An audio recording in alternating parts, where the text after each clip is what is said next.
Something so new. Oh la la, oh la la. Won't you tell me? Save me. Won't you tell me? Good morning and welcome to the Standing Committee's meeting for Wednesday, July 16th, 2025. All council meetings will be live streamed on the city's website. And for guest speakers joining us at the table, please do not turn off your microphones. Our first order of business is roll call. Will the clerk please take the roll? Mr. Sharland. Here. Mr. Coghill. Ms. Gross. Mr. Lavelle. Here. Mr. Mosley. Here. Ms. Kell-Smith. Ms. Warwick.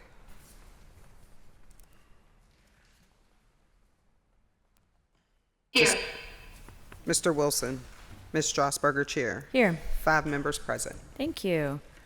Our next order of business is public comment. I would like to remind all speakers that the rules of council state that comments are limited to matters of concern, official action, or deliberation, which are or may be before city council, and profanity will not be permitted. Please state your name and neighborhood for the record. You will have 3 minutes to speak. Our first registered speaker is Eliana Beagle.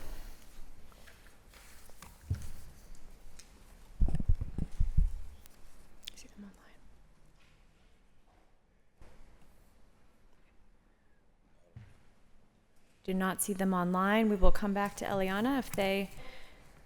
Oh, okay. You are up. You'll have 3 minutes at the microphone. I know. I truly appreciate y'all. Okay. Thank you for not starting the timer yet. All right, lovely. Yes, so I'm Eliana Beagle, District 9 resident. I'm here to speak against Bill 1965, or 67. In a larger reason, I'm actually here because I am one of many Pittsburghers who were injured in 2020 during the protests by the Pittsburgh police. And I do not want my tax dollars used to train the police to do that to people more efficiently. Also, so I watched the discussion at the last standing committee, and I heard a lot of claims that this is not Cop City, this is totally different from the Peduto plan. But I looked at the RFQ that was posted, and it included the Peduto plan in the call for qualifications. And that plan included a training village featuring storefronts, low-rise buildings, and streets and intersections, basically a model city where police can practice, you know, what you might call, a bit dramatic, but you might call urban warfare, essentially. And I also noticed that within that document, the training village is nicknamed Hogan's Alley. I gave that a Google, and that's actually the name of the tactical training village used by the FBI. I'll read a quick quote. This is from the FBI's webpage. At Hogan's Alley, our new agents are taught the latest tactical techniques and are immersed in realistic, stressful scenarios where they are expected to incorporate basic tactics, investigative techniques, firearm skills, and defensive tactics in order to make the right decision. They investigate terrorist activities, plan and make arrests, process evidence at crime scenes, conduct interviews and searches, use ballistic shields as protection, tactically clear areas so they're safe to enter, and get into simulation gunfights with criminals. I don't think we need that here.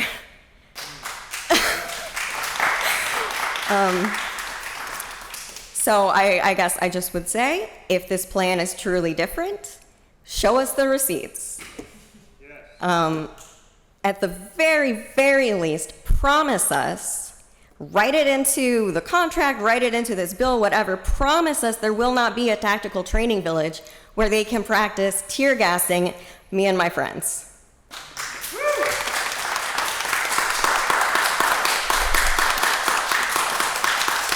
Our next speaker is Seth Davis.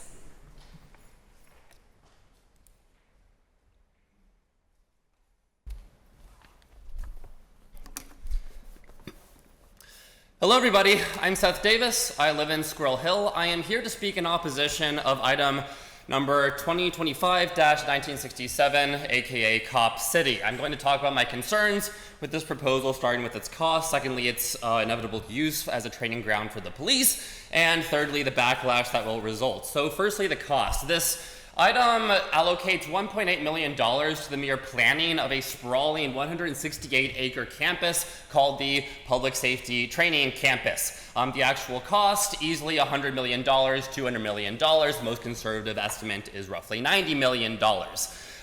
Having facilities to train the police is going to hike up this cost, make it much more expensive than it needs to be, especially at a time in which Pittsburgh is strapped for public finances. I live in Squirrel Hill. My bus system was gutted. Other neighborhoods were hit harder. Secondly, it's used to train the police. As was previously mentioned, the one thing that the current documents published on the website make excruciatingly clear is that it's going to contain a shooting range and a canine training facility, including a gamut of other unspecified outdoor training areas that could very plausibly be used to train the police. Last time, Anthony Coghill, who is the only exponent of this plan, stated falsely it's not going to be, quote, a training ground where police are used to kill people, and then immediately said that it's going to contain a shooting range, which he supports.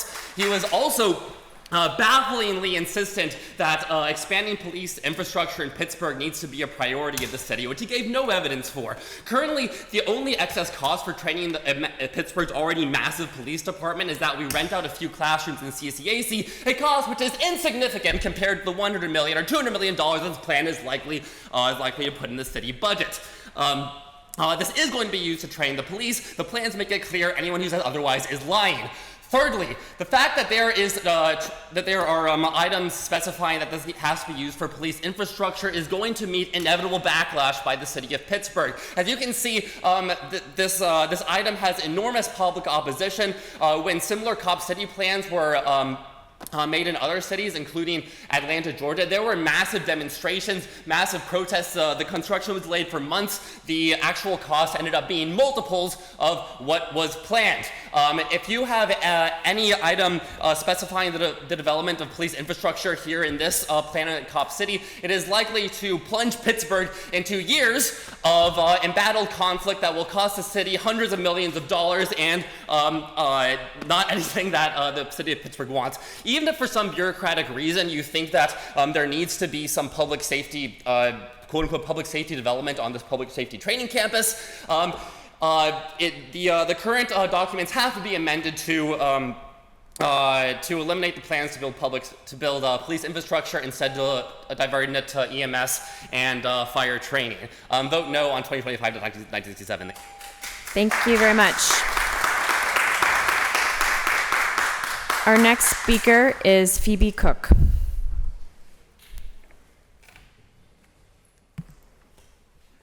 Good morning. My name is Dr. Phoebe Cook. I am a resident of Regent Square, also here to speak against 2025-1967.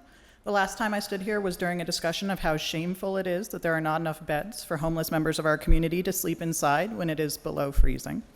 I'm profoundly disappointed that when the city had an opportunity to get virtually free land to build housing, the decision was made behind closed doors to instead use that land and millions of dollars on a police training facility. I urge you to slow down, take the time for a more transparent and democratic decision, and then reapply for the public benefit conveyance. Failing that, if you do decide to move forward with the master plan process, you must use your power as council to put limitations on what the site can and cannot be used for. I was heartened to hear in the last meeting that we all agree this should not be a walled-off military-style compound where police train for urban warfare and test explosives the way they do in other cop cities. But as our first speaker today said, without binding legislative language, that is just talk. How will you ensure that fire and EMS are prioritized? And we can think more broadly about what public safety means beyond just fire and EMS. What about the other first responders, like myself? Social workers co-respond with cops in multiple districts. Unpaid search and rescue volunteers like me go where cops cannot to rescue people having mental health crises or recover their bodies. The RFP for architecture firms currently includes an indoor pool for the police. If cops get a dedicated indoor pool before our river rescue team does, something has gone really badly wrong with our priorities around public safety. Additionally, we are looking ahead into an era of rapidly worsening natural disasters. And as we saw just the other day, or earlier this spring, our response systems like 911 are fragile. What would it look like to dedicate some of this land and money to an emergency response system that is actually ready for the challenges of the 21st century?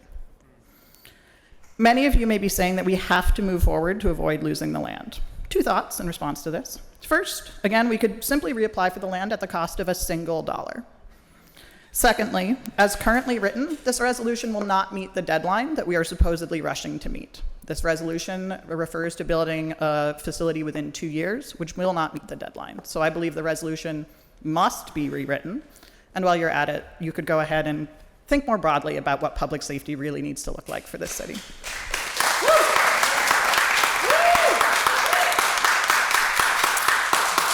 Our next speaker is Callie DiZabato.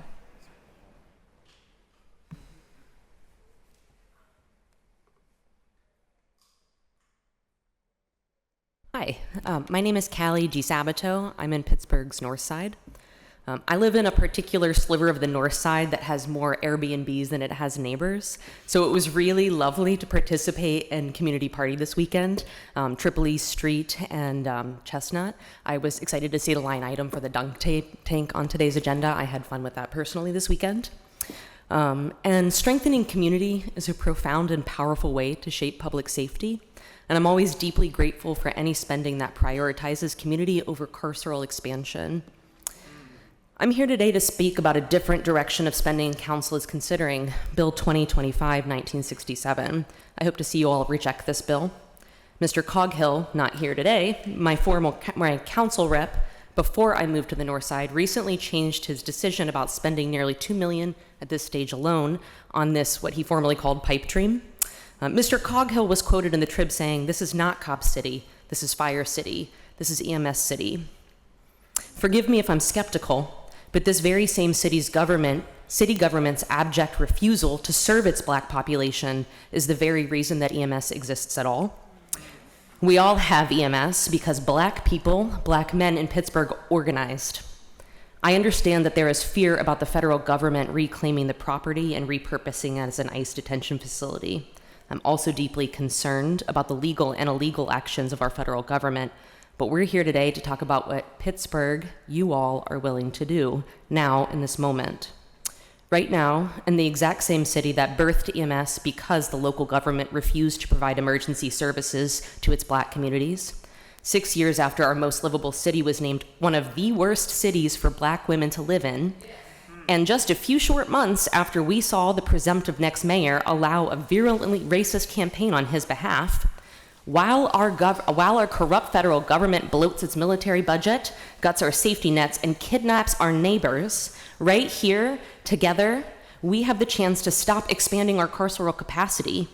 Maybe here in Pittsburgh, we can push back against that urge to bloat policing and surveillance and instead invest in our communities in ways that create real public safety. We're watching.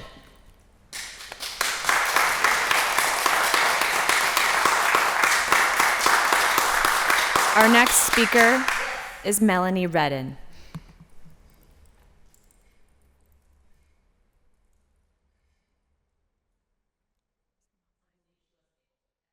Thank you. Our next speaker is Bryn Daniels.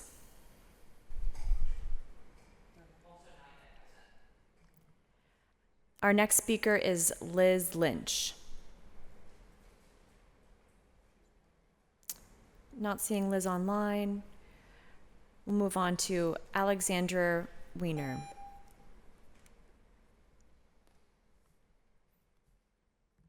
My name is Alexandra Weiner. I live in Polish Hill, and I'm also here to represent my opposition to Bill 1967. I listened to the discussion after the council meeting 2 weeks ago, and what I heard was a lot of smugness from the mayor's office and from Councilman Coghill in particular. There was the idea put forward that the people who are speaking in opposition to this cop city do not know what we're talking about, that we're uninformed about the workings of city government or how you all interact and dictate the funding that our taxes go to. What I do understand is that the plan is to spend $1.8 million at this initial stage to hire an architecture firm to make a plan just so you can keep the land, that you've already committed to using for public safety, which includes a firing range and K-9 units, and police storage facilities, and an indoor pool for the police. Right? So we have to spend the money to keep the land for something that we've already locked ourselves into, which the low estimate that has already been budgeted in from our taxes for the next 5-year city plan is $84 million. That makes no sense. With $84 million, you could fund in perpetuity free trans health care for every trans person in the city of Pittsburgh. There are real problems that this city is facing that council has not yet addressed, and instead we are spending $1.8 million, which again could fund free trans health care for every trans person in the city of Pittsburgh, to develop a plan to keep the land that we could just change the purpose of. We're not at risk of losing any benefit to the city if we're already committed to building a cop city, in order to spend $84 million in the future. Right? It doesn't make any sense. So when I hear smugness from the mayor's office and from council people, I think that you're underestimating the people's ability to critically think and read the proposals that you yourselves are putting out. Right? $84 million is maybe something that we as individuals in the city don't understand on a personal level. Maybe it's something that you all feel comfortable throwing around with no thought to it. But $84 million can change a lot of Pittsburghers' lives with any public works program. This money could be used for literally anything else. This land could be used for literally anything else, and it would provide public benefit. Every dollar that gets spent on policing in this city could be 100 times better spent on anything else. Yes. I urge council to spend this money on literally anything else. Thank you.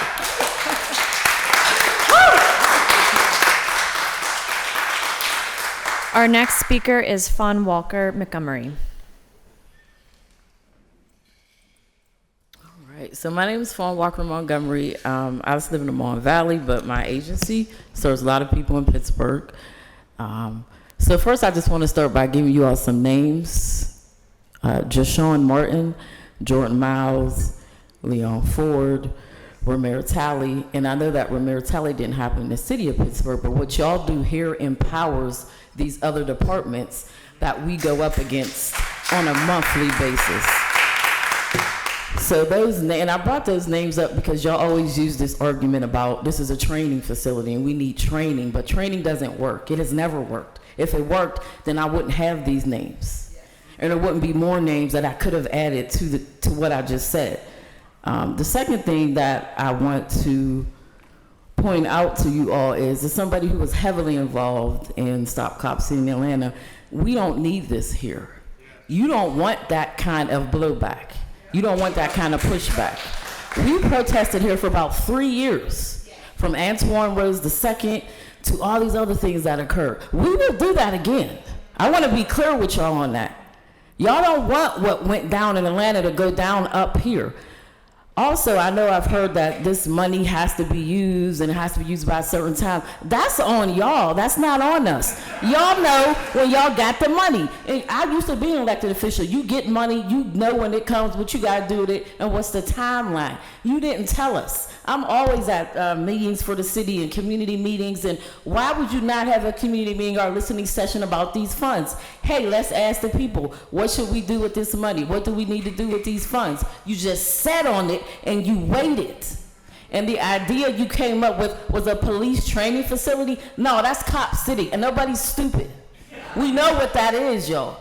Y'all need to do better. All y'all had to do was call all these relationships that y'all all have. I've been in meetings with all of you. We have listening sessions, meetings, community things all the time. Why do we not know about this? Because you didn't want us to know about it. That's why. Second thing is, we don't need any more tactics to kill us. As somebody who also was tear gassed and shot with rubber bullets during the protest here and all other places across the world, we do not need people training us on how to kill us better. So please don't insult us with the language that this is a training facility, because we know that it's way bigger than that. And when you talk about public safety, because that's how y'all are pushing this, right? I'm thinking about the public safety of my people. If we train them on how to kill us better, which is what they're doing, because we know that y'all were working with people in Israel who taught you how to put your foot on our necks. You're killing us. I'm not going to sit by and watch y'all build this facility and not do nothing about it. So Thank you very much. we do not do this, because if we do, you will see us a whole hell of a lot. Thank you very much.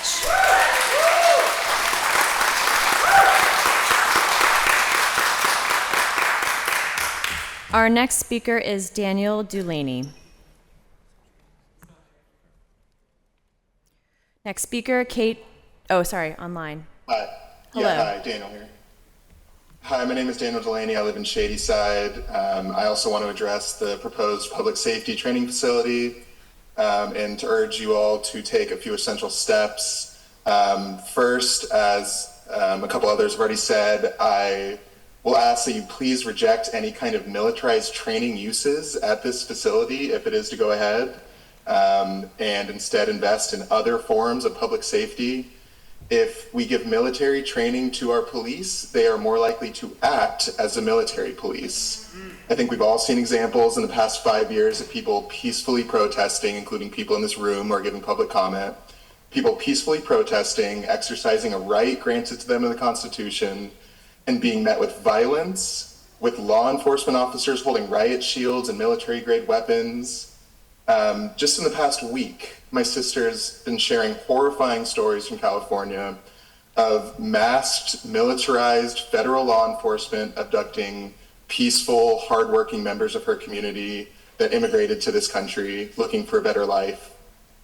We can invest in military training for officers, or we can prioritize de-escalation, co-response with social workers, and the many other forms of public safety that promote peace and community and well-being. The other thing I ask is to please not rush this decision.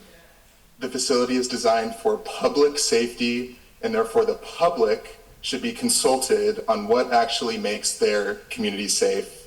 The people of Pittsburgh deserve transparency, we deserve community hearings, and we deserve a chance to shape this project before it's locked in. So again, I ask, please pause the decision, reject militarized training, and let's work together to invest in a version of public safety that actually keeps us all safe. Thanks for your time.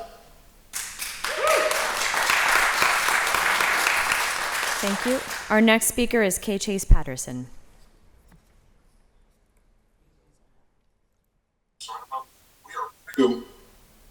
Good morning, everyone. My name is Chase Patterson. I'm speaking in support of Bills 2023-1698 and 2023-1723. Currently, my family and I reside in the East Hills community of Pittsburgh. I was born and raised in Beachview, where my mother and my aunt still live.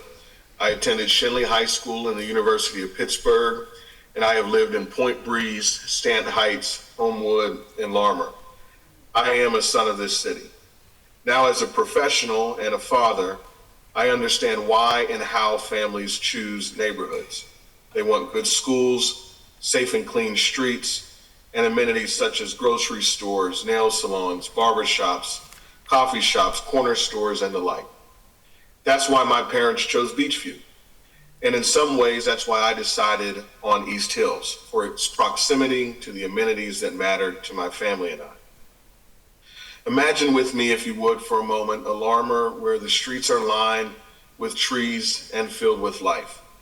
A place where a grandmother can begin her day with a walk from Lincoln Avenue to Larmer Avenue, pulling her grocery basket behind her, not because she must, but because she wants to. Along her path, she greets friends, picks up produce, visits the butcher, and enjoys a sandwich at a cafe on Larmer Avenue. That's the kind of future we believe in. A neighborhood that nourishes the body, the spirit, and the bonds of community. We're not naive. We know Larmer has gone far too long without these everyday dignities. We know that this development, the expansion of Bakery Square, on its own, won't resolve every one of our challenges. But we also know this: it will serve as a catalyst for deeper investment, broader imagination, and long-awaited belief in what's possible in Larmer. Our residents have come together over the past 2 years. We've met, deliberated, and stayed in the process. We have worked collaboratively with community groups like the Village Collaborative to negotiate what we believe to be a start in the right direction. A community benefits agreement that has teeth and the power of possibility and promise. There is no significant opposition to this project. In fact, what has been documented on countless occasions is a unified community ready for the next chapter.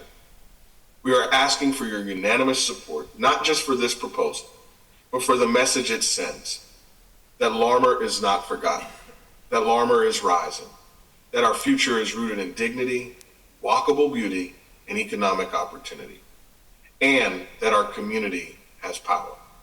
Thank you for your time and your thoughtful consideration. Thank you. Our next speaker is Margaret Champion. Margaret with us? She's not online. Come back to Margaret. Our next speaker is Special K. Brooks.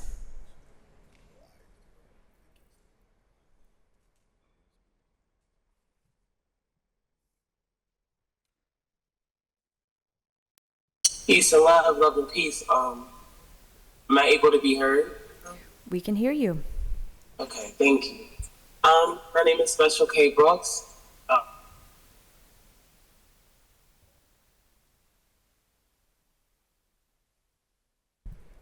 If you're speaking, we cannot currently hear you. Oh, can you hear me now? We can hear you now. Okay, thank you. Again, my name is Special K. Brooks. I'm from One Hood, a native within the city as well, also a veteran as well. To start off, I like to introduce a little bit of my story. The Special K Goddess 3 Healings, and it's a reenactment of my experience while being in the VA and spending 18 days while advocating for assistance for my mental health, which I want to tie that into the most recent incident with Sonia Massey. So me being a Black woman while also being a veteran and addressing the Cop City issue. So I had a lot of questions as far as what type of tactics are put into place to have a consideration for not only the people within the city, but also the veterans and also the ones that are training. There needs to be a certain element of consideration for mental health, for public safety, to which I'll ask a plethora of questions until my time is up. Is tactical defense training the main focus, or will there be de-escalation tactics to assist in mental health calls? Will officers in the city be required to take courses? Is there a full mental health evaluation in effect for officers that are in uniform to prevent escalating 911 calls? And is this also a mandatory physical psych eval?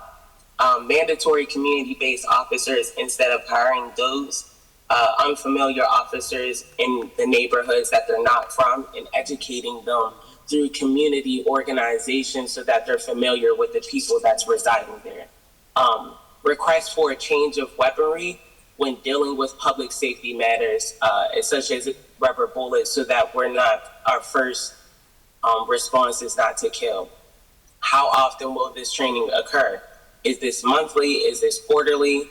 Automatic demand of termination of position after training courses, and you have officers that are mishandling their position of authorities, followed with service of that time through their confinement, and also additional rehabilitation to be mandatory and based on the seriousness of the matters. And could that also be spread to a worldly ban so that officers are no longer able to put on a uniform whenever they are in those serious matters? Additional, with the shooting range to be, is that inside or outside, and whether it can possibly trigger the community dealing with trauma with gun violence. So being sure that we have safety measures set up for that. And as far as like the funding, if we could implement housing for children or adults within the community, those who are homeless, putting funding towards that, so that takes away from so much violence or. Thank you very much. Our next speaker is Jay Walker.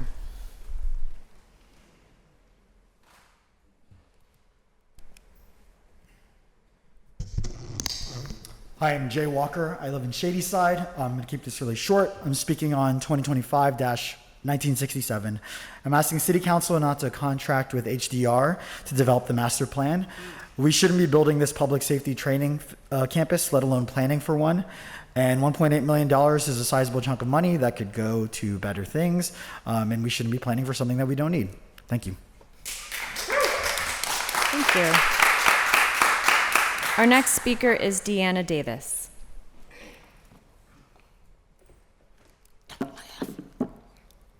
Hi, my name is Deanna Davis. Give me 1 second. Good morning, Councilman President, members of the council. My name is Deanna Davis, and I serve as the vice chair of the Loma Consensus Group.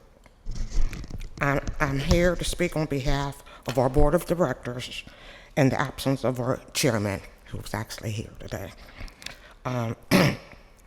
Loma has carried the weight of blight for decades. We watched our streets empty of opportunities, our homes demolished without replacement, our families displaced by neglect and broken promises. Our community bears the scars of redlining, urban renewal, and disinvestment. But still we remain rooted. Still we believe in the promise of our neighborhood. That is why I'm here today as the board of directors to affirm our support to the expansion of Special Project District connected to Walnut Capital's proposal. This proposal is not perfect, but it is real. It is grounded in its executed community benefits agreement, one that was born of deep negotiations, mutual respect, and a commitment to a shared future. We understand the skepticalness that can surround large-scale development, especially in historical overlooked neighborhoods like ours. But this time we didn't just show up to listen, we showed up to shape. And Walnut Capital has met us in that work. We are prepared to hold every partner accountable, not just Walnut Capital, but ourselves included, because this is bigger than any single project. It's about setting the precedent for what community development can look like in Pittsburgh. We have the opportunity to make history today, and we are asking you to join in us building history with your support. Thank you. Our next speaker is Irene. Is Irene with us? Our next speaker is Amelia C. Benson.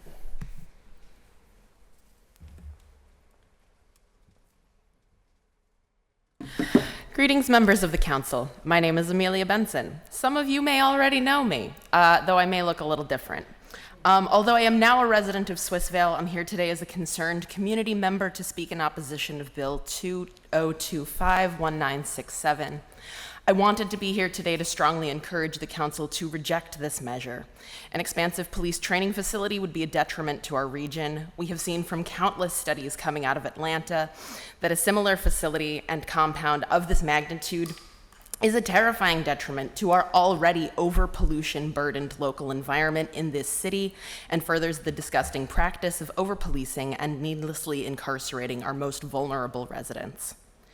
More police in our city will not make us more safe. It only serves to stoke fear among our most vulnerable citizens. It is a well-known fact cited by both the Brennan Center for Justice and the NIH. There is no acceptable reason to be wasting the city's taxpayer money on an indoor firing range and an indoor multi-purpose training and wellness space.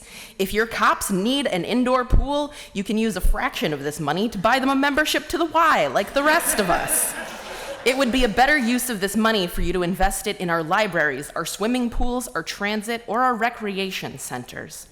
Any of those options has a better chance of reducing crime in this city than adding training classrooms for all bureaus, another evidence warehouse, and a public safety warehouse. What even is that?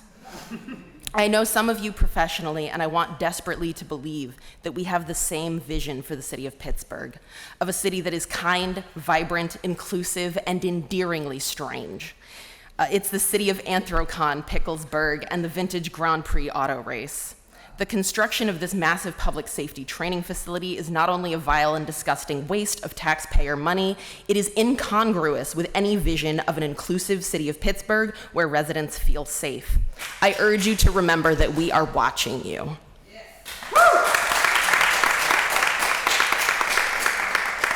Our next speaker is Donna Jackson.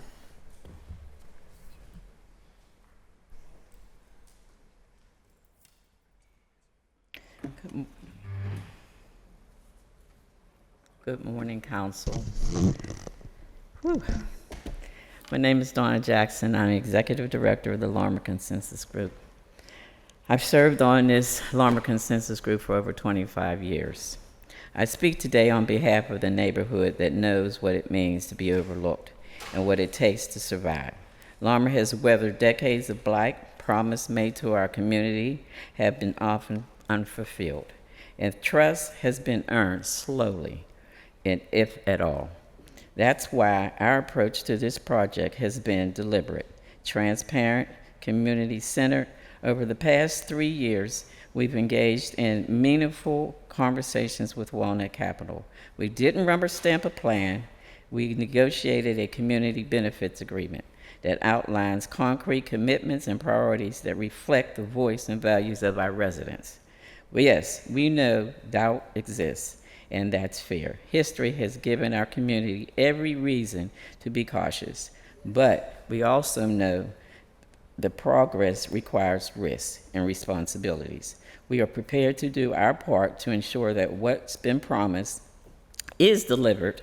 We believe Walnut Capital is ready to do theirs. This is not just about bricks and mortar.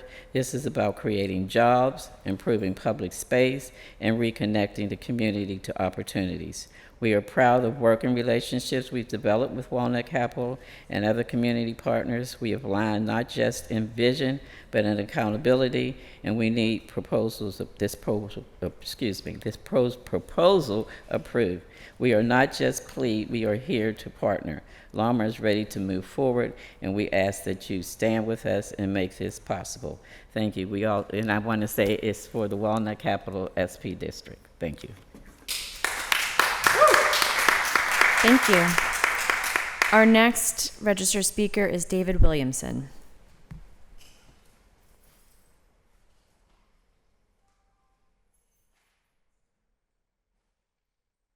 Hello, I'm David Williamson. I'm here to speak against the Cop City plan. There's tons of better things you can put with that money towards that would actually make us safer, like more bike lanes. I've been shot at 3 times. I've been hit by cars 4 times, so more dangerous with cars than there is with the guns.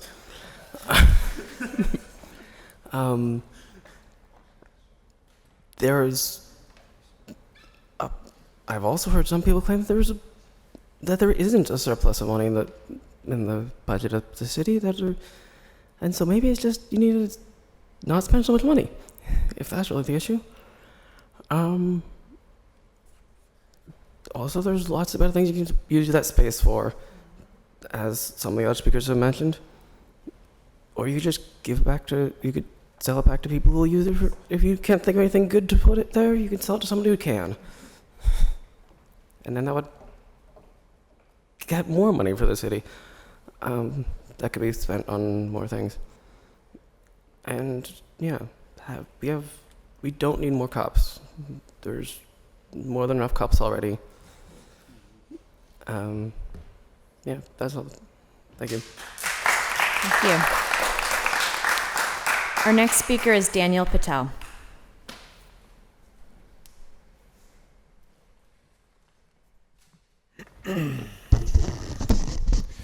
Good morning, council members. My name is Dan Patel. I live in Bloomfield.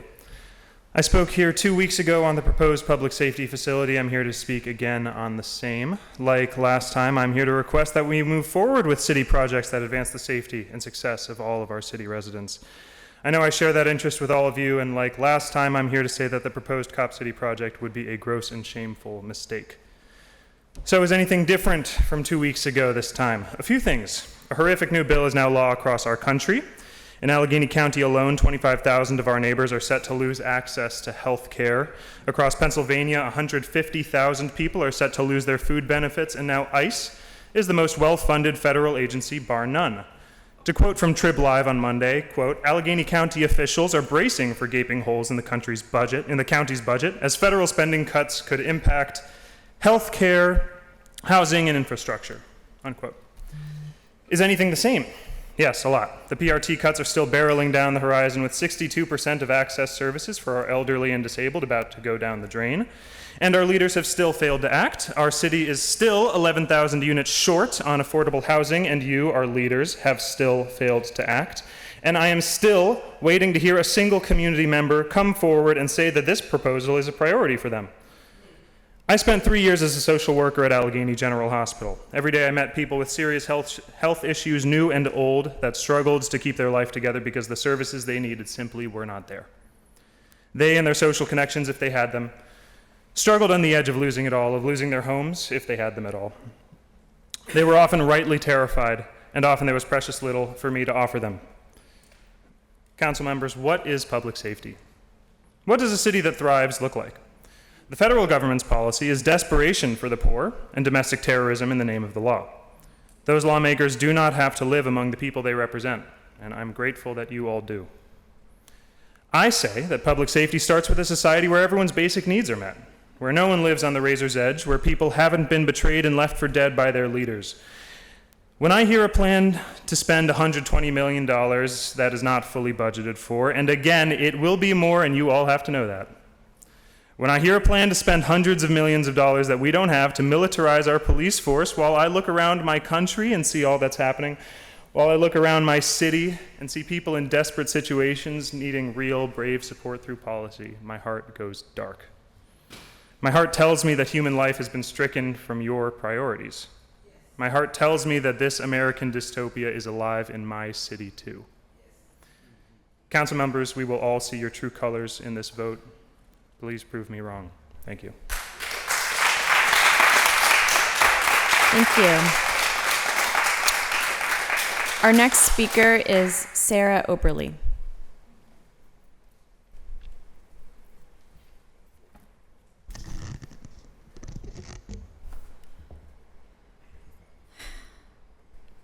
Good morning, Council. My name is Sarah. I live in the east side of Pittsburgh. I've been living just inside the Pittsburgh for about 19 years. I've been living here for a very long time to know, although short time, to know that I've seen school buildings close in my neighborhood and neighborhoods all over the Pittsburgh area.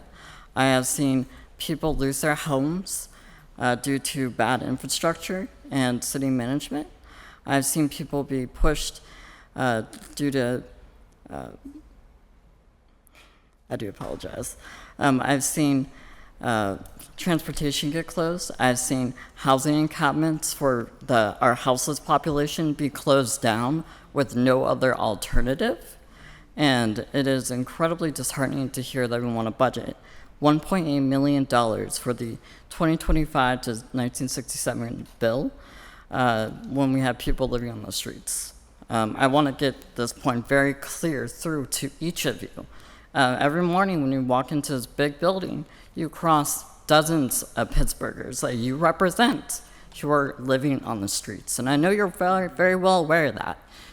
But people are starving, people are in need of housing.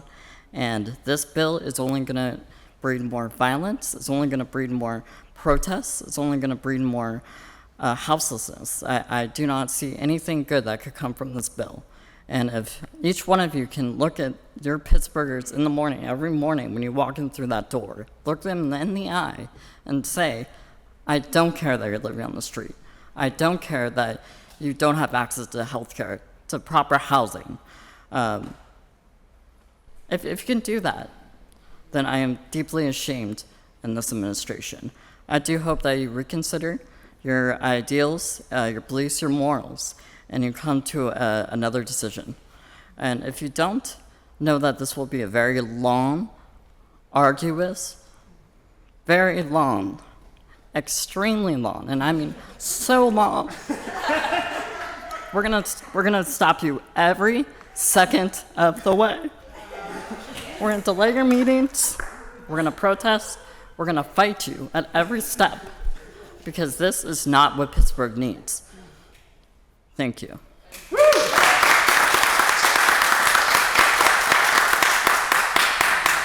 Our next speaker is Neve Monroe Anderson. Apologize if I got your name wrong. You got it right. Hi, everyone. My name is Neve Monroe Anderson. I moved to Pittsburgh in 2019 because I was attending university here and fell in love with the city and decided to stay.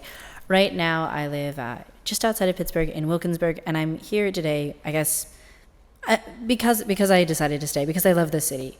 I was here in 2020, and I watched a lot of my friends get tear gassed, get shot with rubber bullets, get harassed by the police. After I graduated from Carnegie Mellon University, I spent a year interning and TAing there. Yesterday, I watched my former students get tear gassed by the police for standing peacefully outside of their university. I'd like to say that I strongly, strongly oppose 1967.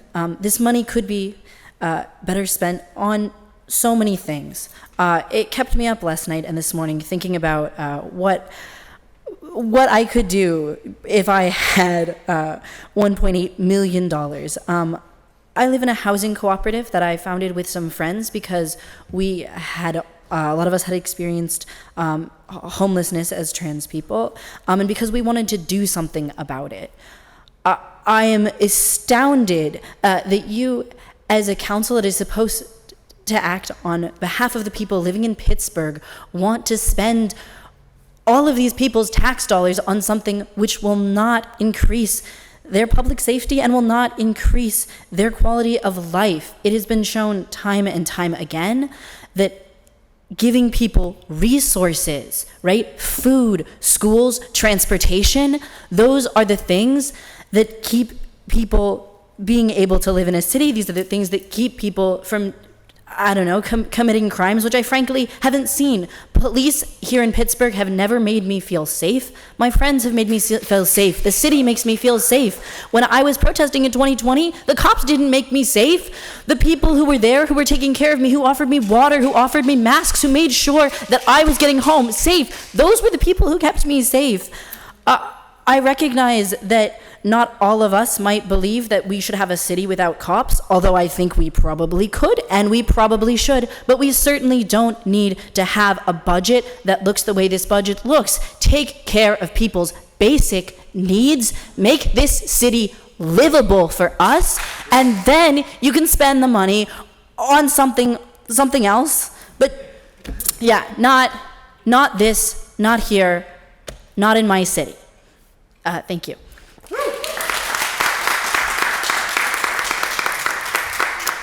Our next speaker is Vayani Sage.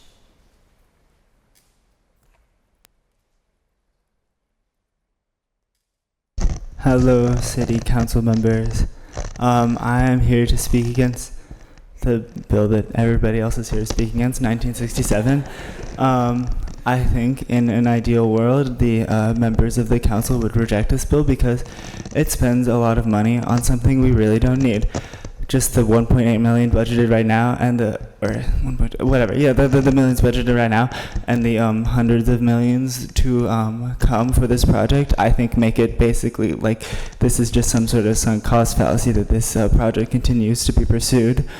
But if the city council does plan to pursue this, I think that if they wish for this to not be perceived like Cop City, they should make sure it's not Cop City. They should ensure that it does in fact go to the EMS and the fire departments, because right now you can say all you want, but it doesn't mean anything, right? I think that it will be a abysmal return on investment if you continue forward with this project as it is, because as people have said, we will resist it very hard, and it will be very expensive for you to continue pushing through. In addition, this is not what stops crime. What stops crime is pulling people out of poverty and education and employing people and providing welfare for those that cannot work. And we've seen in this meeting people talk about how the development to their communities that has been like carefully consulted with them and that has been planned and like people have talked about will like benefit them and stuff. And this is just kind of let's throw money at like the police and something and hopefully something cool will happen. I don't know. And yeah, and I mean, it will directly take money from like programs that could, or not directly, but it is money that could be used certainly for programs that would actually reduce crime in theory, right? Instead of like just let's build a flashy new like campus for our police and public services or whatever, right? So yeah, I think this will end up just being like a white whale for the city. They're going to invest endless resources, endless time into it. People are going to hate it. It's going to cost more and more. The bills are going to rank up. And at some point, it will either be finished or it will not be finished. And either way, I think it will be a massive disappointment for this city. So I say if you want this to not be perceived, I say don't build this at all. Don't do this at all. It's silly. But if you want this to not be perceived as Cop City, tell us it cannot be Cop City. Put in law that this will not be Cop City. Sign it in. That's all I have to say. Thank you, Council. Thank you. Our next speaker is Gabriel Faria Gomez.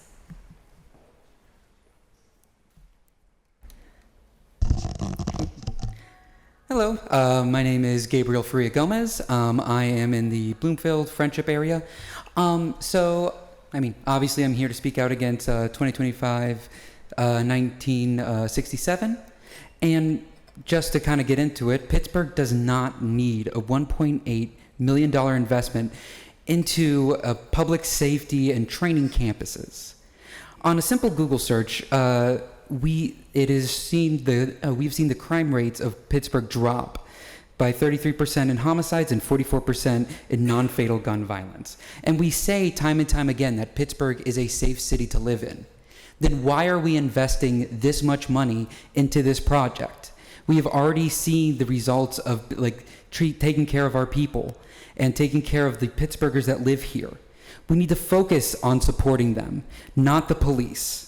This project needs to be rejected, and the millions that would go into it should be invested into things that people need. Homes for the homeless, building more public transit, and supporting local food banks as prices soar ever higher. Funding these things will address the actual issues of crime. All of these will help the average Pittsburgher more than an investment in the police. And even if you decide to move forward, this needs to be signed into law that this is a EMS and firefighter and social worker training facility. We need to be about people, not the police. Thank you. Thank you. Our last registered speaker is Jason Provost. Hello, can you hear me? We can hear you. Thank you. Good morning, Council. I apologize in advance if I mispronounce any names, and I do have referenced certain members of the Council, and that is not to specifically call any of you out. I agree with some of you. This is just people who are able to find specific policy points on. I'm here today to speak on Resolution 2025-1967. I know he's not here, but Councilman Coghill has said, quote, "This is not Cop City, this is Fire City, this is EMS City," end quote. But when you include the police in these plans, you make a Cop City too. Councilwoman Warwick, you, in my opinion, rightly believe this money could be better spent on, quote, "the core needs of public safety," end quote. We can use this space to do that if we have to use this space. Cut the police out of it and make the property exclusively fire and EMS with an ambulance bay, as you want. Councilwoman Gross, avoid the further militarization of the police by cutting the police out of this plan. I say further militarization because, as we saw yesterday, the police is militarized already. Peaceful majority student protesters were met with mounted police, riot gear, and pepper spray. I understand the concern behind the timeline for this site, but that should not be the driving force in pushing this resolution through. Have we spoken to the State Historic Preservation Office? They are who we are accountable to in this regard. Can we get an extension or change to the June 2026 requirements? In conclusion, I'd like to thank you for the time and encourage you to look differently at this issue and this project and what will truly help the city from a public safety standpoint. Thank you again. Thank you. I'll now go back to some of the people who were not here when their names were called and call them again. Melanie Redden, Bryn Daniels,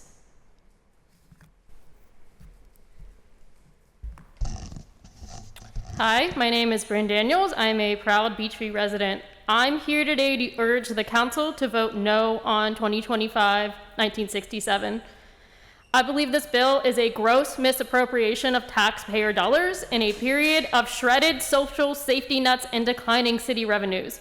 What could $1.8 million, the estimated cost of the public safety master plan, do to support those losing access to healthcare and food assistance?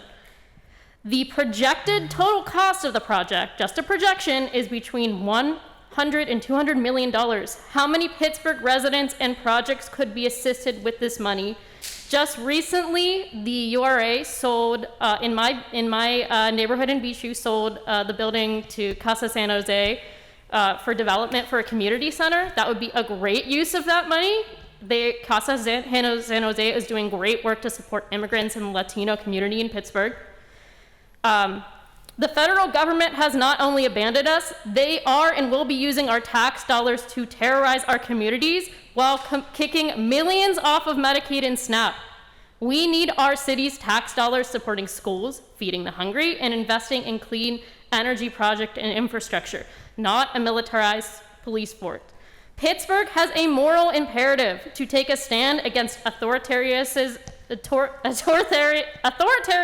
and support those who will be impacted by these deadly policy decisions.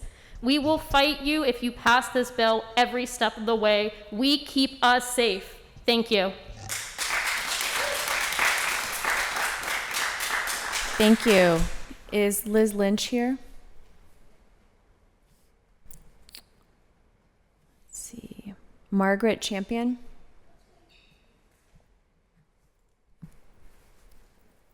Morning. I just have a very quick comment. I'm a resident of Oakland, and I represent a sector of Pittsburgh's economy, which is healthcare and academics. That's why I moved here, and that's why I'd like to stay in this city. It is pleasant, small, and a great place, I think, that would be to raise a family. That's also why I'm here to urge you to vote no on 2025-1967. This is not a good use of city funds, and as an academic, I think I can speak to that a little bit. Multiple studies, longitudinal, cross-sectional, just however you want to look at it. I'll cite them. English 2025, Route 2024 have found that police expenditures will correlate with and even predict increases in suicide and police perpetuated killings for Black and African American citizens. They don't. Well, funding social services has the opposite effect. Funding social services makes cities stronger, healthier, more vibrant. If we look around, do we see a need for more policing, or do we see a need for more help for our residents? Do we see a city that could be made better by sweeping whatever social problems we see under the rug with police and ruining people's lives? Or do we see a city where we have a sense of community and we can take care of people who are vulnerable through the proper allocation of funds, not towards more policing, which, again, objectively, if you look at the research, doesn't help, but funding social services does. Thank you.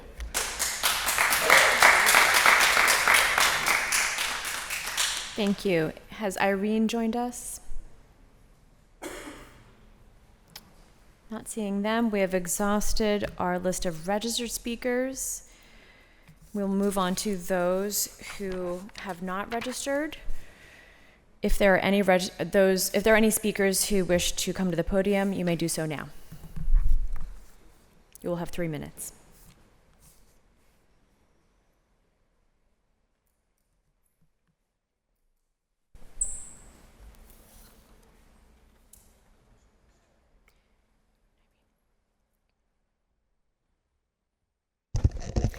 Good morning, members of council. My name is John Kamen, and my address is 437 Grant Street. I'm here to speak briefly on 3 bills that are before you and ask for your consideration on each of them.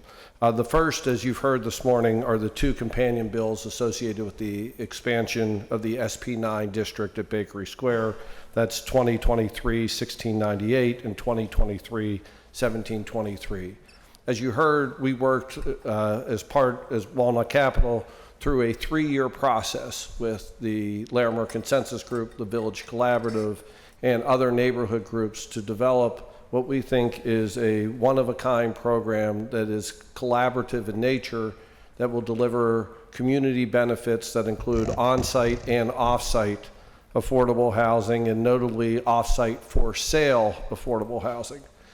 In addition to those benefits that we have as part of the agreement, we also are funding people projects and places projects that have been identified by the community that are critical to create a link between the communities that have been divided by bus lines, rail lines, and other items through the years. We think that this project has been in planning far too long. We thank Councilman Mosley for moving it forward, and we ask that we get favorable consideration on both of these bills so that we can go ahead and work together to get the shared vision brought to reality. The second bill that I'd like to talk about as well is 2025-1752.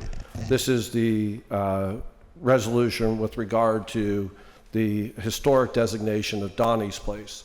As many of you know, I represent the estate of Donnie's Place as well as the developer of the site.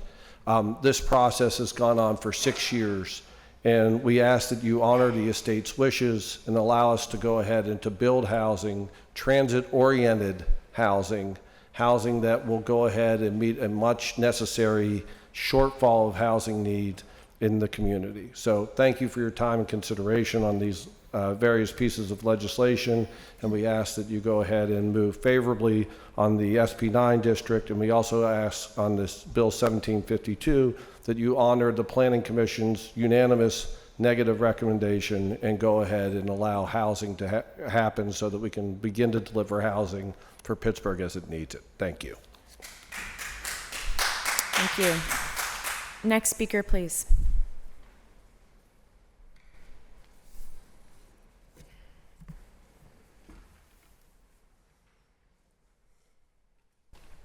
My name is Javon F. Brown. I live at 715 Mercer Street. That's the high-rise, Katy Road high-rise at the top of the hill. Yesterday, as I sat in council, I heard there's a white man that was in a wheelchair that had came here before and said he had a meeting, kept saying he had a meeting. Well, he has a radio station, PTV show, and he was saying, Miss Brown, I hear you. I said, well, why don't you have me come on your show sometime? Okay, he came with the suggestion of how they can fix the hill as far as Salam, the rest of the store. He said from now on it should be that they would give us our food. We would have to drive up. We weren't allowed in the store, but we would have to get our food from them, drive up. So I said, and I mean it, I don't appreciate nobody that don't live in my neighborhood tell me what we need. Because in fact, we had activist, I can't think of her name, but she said, Yvonne, did you hear that they had posted, allegedly has picture of their employees taking boxes of food and putting them in their cars? We as black people couldn't steal because they followed us. The one woman that lives in my building who has 2 master's degrees, she was fussing. They're following us. Anytime we were black, they followed us. Even the reverend that was working in our building, part-time, he said they hired the black people part-time, and their people that they brought was full-time. I want him to understand, and I mean what I say. You said my brother lives up there. I can talk about it. I live there, been living there. I was born there on the hill. My mother told me how they tore the buildings down and put the civic arena. They moved her from a house to a moved her from a house where we the family lived, to a house where 4 families with 1 toilet in there. My mother would go upstairs to go to the bathroom, and the one woman was trying to fight her. So the owner put a toilet in the cold cellar. I mean, it was freezing to go to the bathroom. To take a bath, you'd have to put a tub on a chair and put the water. I'm trying to explain to you, they promised her differently, and she told me, my mother told me what was promised to her like you do, and you don't follow through. Many promises you have made, and you don't follow through. This other bill about the police, that has to go to Police City. Do you understand? My son, in Wilkinsburg, they let him die. But my son told me when I saw the police, the one time I said, were they messing with you? He said, oh, come on, Mom. Not all cops are bad. You have road cops. You have some road cops. You have some good cops. My son died trying to tell you about your cops. Thank you. Next speaker, please.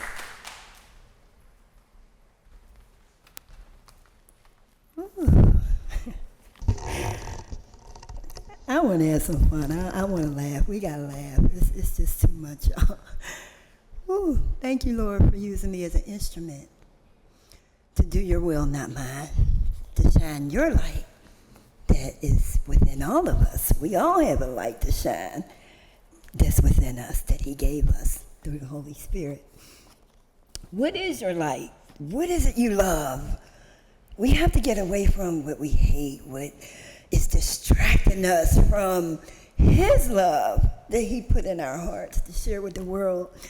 And that's what I want to talk about. Let your light shine.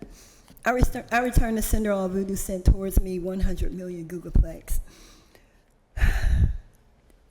Nobody talked about the Pickle Fest. I'm going to just take us somewhere else. I'm so sorry. I love y'all. But did anybody go to the Pickle Fest? Did y'all have fun? Did anybody ride the Pickle Bull? Come on now. I know that line was long. It was a 5-year wait. I get it. I just wanted y'all to laugh. I hope I helped you with that. Woo. Are we truly living?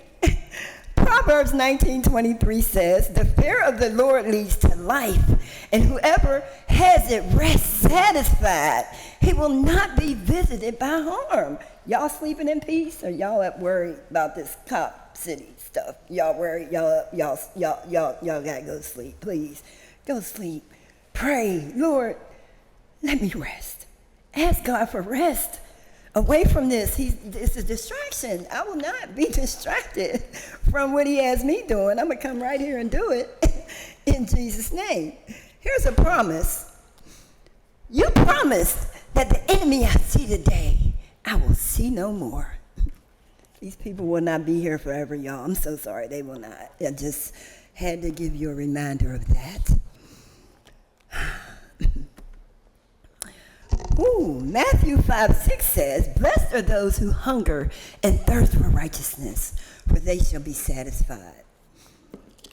The fraud in our government, I have to shine a light on it. Yesterday I tried a little bit, but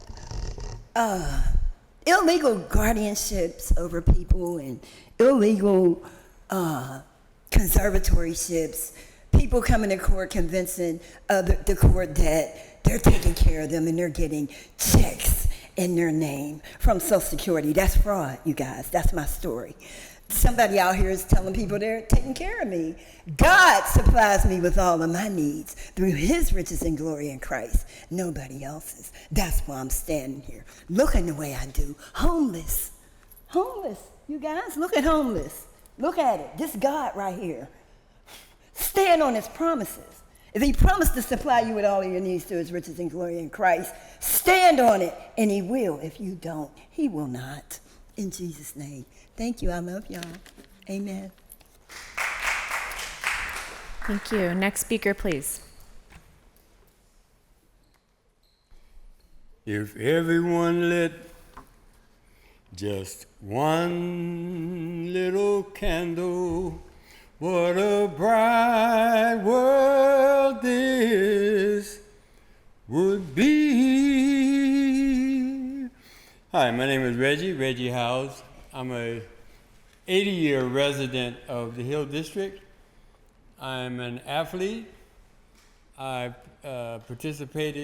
competed in the National Senior Olympics that Pittsburgh hosted in 2023. I came in 7th in the country in the 1,500 meters and 9th in the country in the 3,000 meters. And I'm simply here to ask your support in my quest to go to Des Moines, Iowa in a couple of weeks. My trainer and I'll be doing 2 events. I'll be doing the 1,500 meters on July 28th and the 3,000 meters on July 29th. I'm here to represent the Hill District, the Pittsburgh, and anyone who wishes to shine their light by way of health. Because believe me, without health, you got pretty much nothing. Your health is your wealth. So I'm simply asking for your support. I have flyers that I would like for each one to, thank you so much, each one to have. And I'm asking for your support in this quest. Thank you so much. Peace. Thank you. Next speaker, please. Are there any further speakers? Regina Henley is currently on the live stream and wishes to make a comment. Thank you.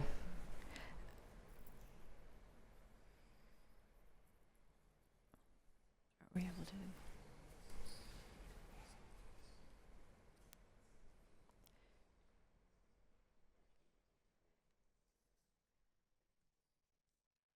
Okay, unfortunately, unregistered speakers must appear in person. They can register to speak at a different meeting and join online as a registered speaker. Thank you.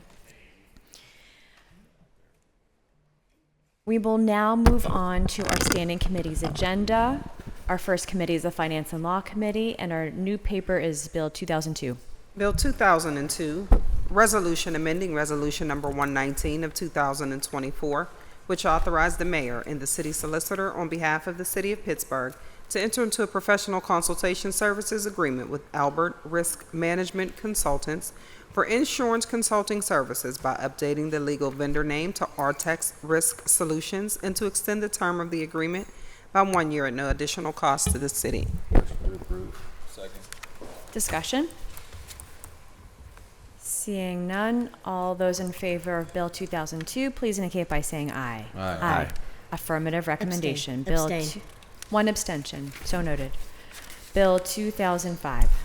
Bill 2005, Resolution amending Resolution 273 of 2025, effective May 7, 2025, entitled Resolution authorizing 11 open-end professional services agreements with 5 vendors to provide professional services on an on-call basis as required related to special event services as needed by the various departments of the city of Pittsburgh, each agreement being at an amount not to exceed $750,000 annually for a 3-year term, and providing for funding of the cost thereof by authorizing an additional 8 professional services agreements with 5 additional vendors for a total of 19 open and professional service agreements with 10 vendors. Motion to approve.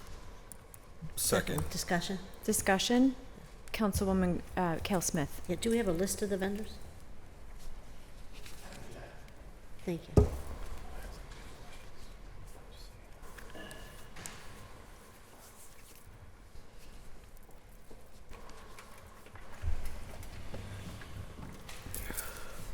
Good morning. Joshua Lamondi, OMB. Jacob Goldman, Office Management and Budget. Okay, so the new vendors or the comprehensive list? Just the comprehensive list. Comprehensive list. I don't want to hold up council. If you can just send it to me. Oh yeah, absolutely, I'm absolutely. good with that. They should have been. I believe at the beginning it was listed in there because there was only a few, so we took the time to spell them out. And but what I are can they resend it. basically for? So this is a new set of on-calls, as usual, but this isn't for engineering services. This is actually for event management services. So the Great Race, the 4th of July Festival, some of the Juneteenth, some of the different special events that the city's been tasked with managing, administrating, everything really. This is allowing us to contract with firms that this is all they do, right? Event management services. We're talking. So what does that do with our current staff? So the current staff is tasked with administrating these events. People that aren't exactly educated or have experience in putting on massive events for tens of thousands, hundreds of thousands of people. And what this is doing is it's freeing them up to focus on their actual duties that they were employed for. As you know, we've taken on a lot more events in the. And was there a competitive bid for these? Yes, this is an ITQ. So this is an on-call service solicitation. Okay. I'm going to abstain today until I see the list. Thank you. Thank you. Further questions? Councilwoman Gross. Yeah, I apologize for having to step out of the room. So, I often talk about how I think the ITQs are really important to help us contract more locally, not put out giant proposals so that we only get giant national firms. We get more diverse, locally owned firms, women-owned, minority firms. It's one of the goals of having these firms pre-vetted. But I also, like Councilwoman Smith, would like to see kind of what the ITQ was issued for. Sure. If you could email that to us. I don't think it's attached to the legislation. The solicitation itself? Yes. No, it's not. Okay, great. So if you could email us, because the public doesn't have eyes on that, I think it's really critically important that we get that kind of feedback to see, like, okay, so we are pre-vetting these firms, but for what? Right. So let's get that on the record. I will also abstain today. I appreciate Councilwoman's questions. This is a little less obvious than some of the other things that are nuts and bolts. Landscape architects to design parks, we all understand. But this one, I'm not so sure I understand. It's new, and so I'd like to read it myself. I appreciate that. Thank you, Madam Chair. Thank you. Any further discussion? Seeing none, all those in favor of Bill 2005, please indicate by saying aye. Aye. Abstain. Abstain. 2 abstentions. Affirmative recommendation. Bill 2007. Thank you, guys. Thank you. Thank you. We have 16 bills that are all associated, so we will read 2007 to 2023 all together and consider them together. Bill 2007, Resolution Further Amending Resolution Number 857 of 2023, effective December 27, 2023, as amended, entitled Resolution Adopting and Approving a 2024 Capital Budget, the proposed 2024 Community Development Program, and the 2024 through 2029 Capital Improvement Program by increasing Maple Avenue Bridge tip by $127,500 to account for Federal Highway Administration funding being received at no cost to the city. Bill 2008, Resolution Further Amending Resolution 762 of 2005, effective December 21st, 2005, as amended, entitled Resolution Adopting and Approving the 2006 Capital Budget and the 2006 Community Development Block Grant Program, and approving the 2006 through 2011 Capital Improvement Program by removing unencumbered funds from projects pending closure pursuant to Chapter 218 of the City Code. Bill 209, 2009. Resolution Further Amending Resolution Number 759 of 2006, effective January 1, 2007, as amended, entitled Adopting and Approving the 2007 Capital Budget and the 2007 Community Development Block Grant Program, and approving the 2007 through 2012 Capital Improvement Program by removing unencumbered funds from projects pending closure pursuant to Chapter 218 of the City Code. Bill 2010, Resolution Further Amending Resolution 675 of 2008, effective January 29 of 2009, as amended, entitled Resolution Adopting and Approving the 2009 Capital Budget and the 2009 Community Development Block Grant Program, and approving the 2009 through 2013 Capital Improvement Program by removing unencumbered funds from projects pending closure pursuant to Chapter 218 of the City Code. Bill 2011, Resolution Further Amending Resolution 768 of 2009, effective December 31st, 2009, as amended, entitled Resolution Adopting and Approving the 2010 Capital Budget and the 2010 Community Development Block Grant Program, and approving the 2010 through 2014 Capital Improvement Program by adjusting various line items in conformance with City Council's 2010 capital budget amendments, by removing unencumbered funds from projects pending closure pursuant to Chapter 218 of the City Code, Bill 2012. Resolution further amending Resolution 908 of 2010, effective January 1, 2011, as amended, entitled Adopting and Approving the 2011 Capital Budget and the 2011 Community Development Block Grant Program, and approving the 2011 through 2016 Capital Improvement Program, by adjusting various line items in conformance with City Council's 2011 capital budget amendments, by removing unencumbered funds from projects pending closure pursuant to Chapter 218 of the City Code, Bill 2013. Resolution further amending Resolution number 855 of 2011, effective December 29, 2011, as amended, entitled Resolution Adopting and Approving the 2012 Capital Budget and the 2012 Community Development Block Grant Program, and approving the 2012 through 2017 Capital Improvement Program, by adjusting various line items in conformance with City Council's 2012 capital budget amendments, by removing unencumbered funds from projects pending closure pursuant to Chapter 218 of the City Code, Bill 2014. Resolution further amending Resolution 772 of 2012, effective January 1, 2013, as amended, entitled Resolution Adopting and Approving the 2013 Capital Budget and the 2013 Community Development Block Grant Program, and approving the 2013 through 2018 Capital Improvement Program, by removing unencumbered funds from projects pending closure pursuant to Chapter 218 of the City Code, Bill 2015. Resolution further amending Resolution 796 of 2013, effective December 19, 2013, as amended, entitled Resolution Adopting and Approving the 2014 Capital Budget and the 2014 Community Development Block Grant Program, and approving the 2014 through 2019 Capital Improvement Program, by removing unencumbered funds from projects pending closure pursuant to Chapter 218 of the City Code, Bill 2016. Resolution further amending Resolution 858 of 2014, effective January 1, 2015, as amended, entitled Resolution Adopting and Approving the 2015 Capital Budget and the 2015 Community Development Block Grant Program and the 2015 through 2020 Capital Improvement Program, by removing unencumbered funds from projects pending closure pursuant to Chapter 218 of the City Code, Bill 2017. Resolution further amending Resolution 816 of 2015, effective December 18, 2015, as amended, entitled Resolution Adopting and Approving the 2016 Capital Budget and the 2016 Community Development Block Grant Program and the 2016 through 2021 Capital Improvement Program, by removing unencumbered funds from projects pending closure pursuant to Chapter 218 of the City Code, Bill 2018. Resolution further amending Resolution 772 of 2016, effective January 1, 2017, as amended, entitled Resolution Adopting and Approving the 2017 Capital Budget and the 2017 Community Development Block Grant Program, approving the 2017 through 2022 Capital Improvement Program, by removing unencumbered funds from projects pending closure pursuant to Chapter 218 of the City Code.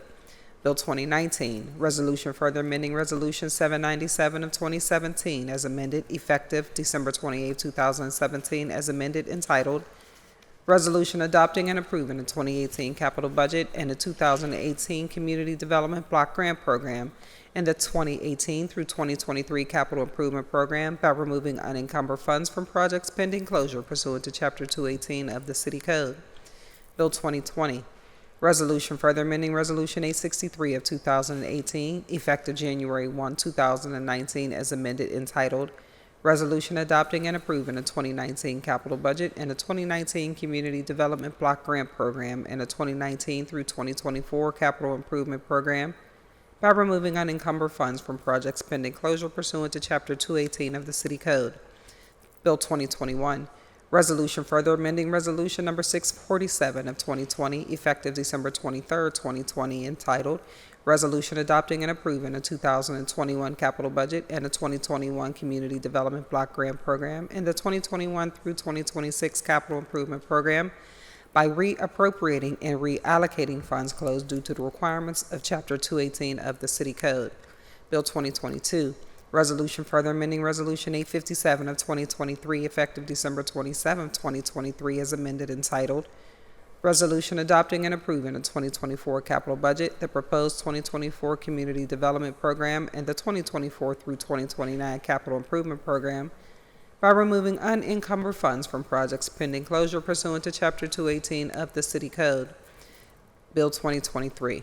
Resolution further amending Resolution 924 of 2024, effective December 18, 2024, as amended, entitled Resolution adopting and approving the 2025 capital budget and a proposed 2025 community development program and a 2025 through 2030 capital improvement program by reappropriating and reallocating funds closed due to requirements of Chapter 218 of the City Code.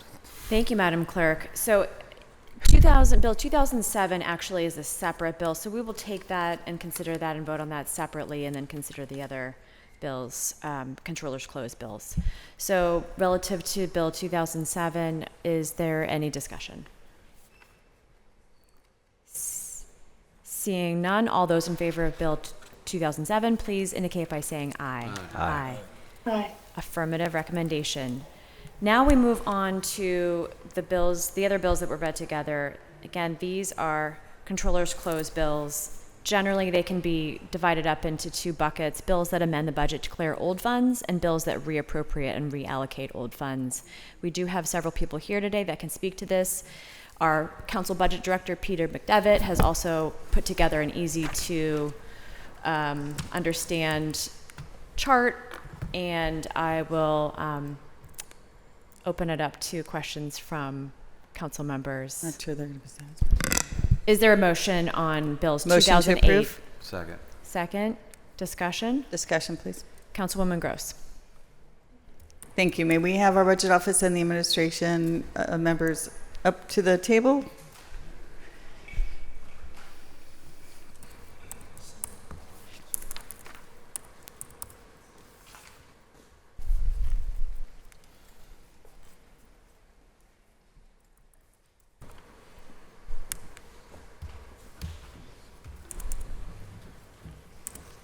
Thank you. As you get seated, please identify yourself and your title for the record.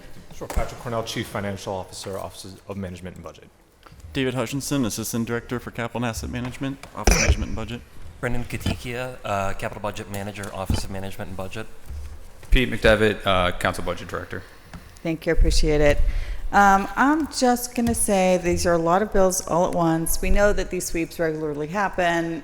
Just for the public, this is scheduled so that we don't have, it's part of our finance chapter in our ordinance, so that we don't have bills that, or monies that sit for very, very long times, as they used to do before we created that chapter, so that we are deploying the funds to items that are needed. Having said that, many of us work really closely with the people that we represent and their priorities. So I don't remember any of you talking to my office about any of these, and I don't know about the other members. So, for example, I'm happy to see that the Heths Valley project, which has been, it's just for context for anyone who's listening, one of the top 5 overflowing sewer sheds in the city. It has stormwater and landslide issues. One of the boundaries is the drinking water supply for a third of the city, an earthen dam that is under negotiation with DEP, ordering us to remove 1,000 trees. We're worried about the integrity of the dam in the valley. There's its DPW staging area in the popular knowledge. If you don't live nearby, you'll think of it as the zoo parking lot in the valley that extends up behind it, which is actually all city property, all public park. It is not recreational area. So there's a lot of an ongoing task force with the administration to work on these issues. So I'm happy to see that the $40,000 or so was not zeroed out, that it was reallocated. But clearly, we have public works to do in this valley, and there's a $400,000 vision plan that was created 10 years ago with public funds and some private funds. So it would have been nice to have circled around on these transfers. And then also I share a long border with Councilman Mosley on Penn Avenue in between Garfield and Bloomfield and Friendship. And there's over $1 million at Penn Avenue Phase 1 that's being zeroed out. While we're currently in the throes, apologies to all of the businesses on Penn Avenue, all of the disrupted sidewalks, the people who've been gone to the hospital because of the paving being so bad, and to the residents who are currently enduring people's gas, tearing up the road for the third time and repaving it. That we're in the throes of lots of reconstruction on Penn Avenue. And it's not clear whether we are going to need some public works funds for those as well. And so it would have been good to have this conversation. So tell us where that Penn Avenue money went. Sure, I'll jump in first. So what we have with the Penn Avenue money is that really came to us through PennDOT and the federal government on the TIP, the Transportation Improvement Program. And when we have TIP funds, those projects move very specifically in line with each phase, with each project description. And I believe with those Penn Avenue Phase 1s, those funds are no longer available from the TIP themselves. So all of that other money, the state and federal dollars, we never actually had in our coffers, so they're written off as something we will not be receiving because they are no longer available to us from the SPC. You're telling me all three of the lines. One of the old 2016 lines. 442-3304-106 was money that was never actually in our hands at $16,000. Those TIP projects are all reimbursable. So, because we didn't execute it. I mean, we had the funds moving in the project, but those funds were not drawn down and therefore not reimbursed. So the spending authority was there, but they were not actively part of that Phase 1 needed for actual construction contracts. And so where are they reallocated to?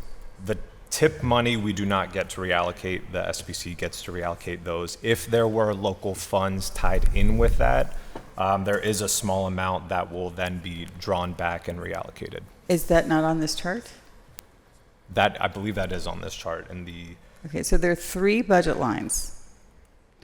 Again, the very top one, 442-330-4106, job number, is one. Yes, the next that's one 16,000. Is 402-674-8016, and then where's the third? I skipped one. 402-674-8015. And I asked because the first one I read was only $16,000. The second one is only $34,000 or $35,000 or so, but the third one is $766,000. Correct, and it's that third line where the majority of that is SPC money that they have essentially pulled back. There is that $135,000 that we are proposing to reappropriate, as there are separate other funds. So all of these reappropriations are moving into critical bridge upgrades as our proposed location for it. And some of that is because we have Penn Avenue reconstruction separate. Subsequent phases from the TIP and local dollars are going towards the next phases of that project. I feel a lot better if some of this is going to Heron Avenue Bridge.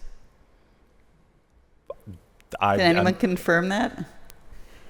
At this point, if the funds are reappropriated, we would work with DOMI to then move them into specific named deliverables. Because we weren't asked. I will follow up with DOMI on that. I'll let other members ask the questions. Appreciate it. Thank you. Councilwoman Cale Smith. It's the same line of thought as I think council should have been asked, and I think our budget director should have also brought it to our attention and talked with us about it. I think that we should know where these funds are going. There's a lot of projects that you have to do. I keep hearing about this money for the training facility, yet I have a Stevens School building that's supposed to have all sorts of programs for the young kids in the community in Elliott and Crafton Heights and Sheridan. All sorts of money, all sorts of help is supposed to go into that building, and yet that building has remained untouched almost the entire time this administration's been in office. And so if you keep talking about helping kids in the community, stop talking about it, let's do it. Let's move some of this money to finish these projects, because that's what I keep hearing, is that there's not money for projects. And then I see you're moving facility money and you're doing all sorts of other things. I think it would have been great to have council, and I would love to hold it and let council make amendments to where the money's going and then vote on it. And I would like to see council stand with council members and do this together. Thank you. Thank you. Councilperson Charlin. So I have less project-specific questions here. I just don't understand what we're doing here. Not in like a nefarious way. Can someone explain to me like what actually this is doing? You could do that. You want to do it? Yeah, so for the last 10 years in City Code, there's a process called the Controller's Closing Report. So at the end of May, there's actually a report that gets issued to the administration, to City Council, that summarizes dormant capital projects accounts in the accounting system. So the capital budget, you probably know, doesn't work like the operating budget. It's not use it or lose it. That money is there until it's expended.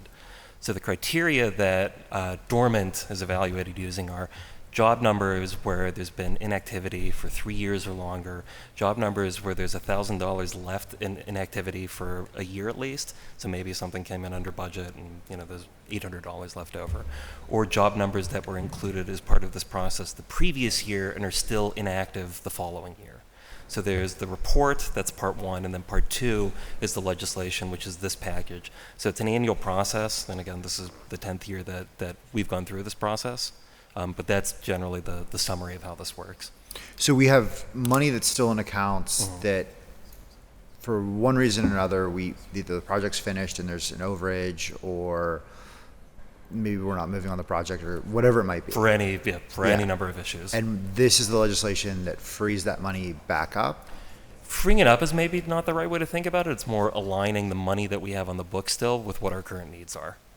Recycling, yeah. Okay, so then it gets put into more other events or projects that we're working on right now. Correct. Sometimes it gets reappropriated to the same project with a new account number, like the Hess Run money is just given a new account number to kind of reset it in the system. Same with the audible pedestrian and traffic signals, it looks like. Yeah, South Negley Avenue Bridge is another good example of this, where that's authorized as part of one of these TIP projects that Patrick was referencing.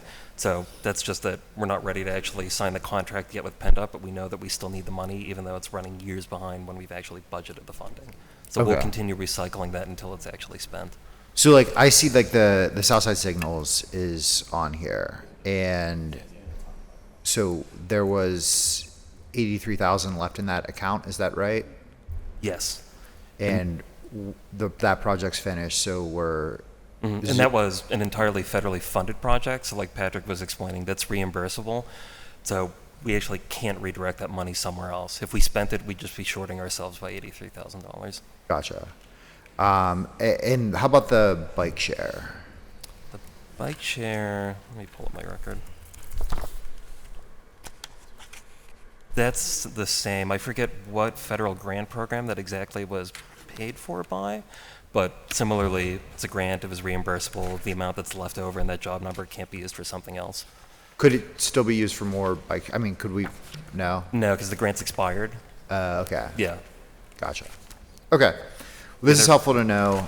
Sorry for asking this at the table. No. That's a good question. I mean, the TIP projects, the federal grants, I mean, it's kind of like Lord of the Rings, where City Council created the projects and now only City Council can undo them. Otherwise, they're just hanging out in the accounting system. Thank you for that. Appreciate that. All right. Thank you. Thank you. Is there any further discussion? Hearing that council members still have some questions about these some of the very specific projects, it looks from the calendar, and I'll just pose this as a question. It looks from the calendar as if we could hold these for a week and still get this done before, final passage done before council recess. Is there any urgency to this that would threaten if we held it for 1 week and passed finally the Monday of recess? Not to my knowledge.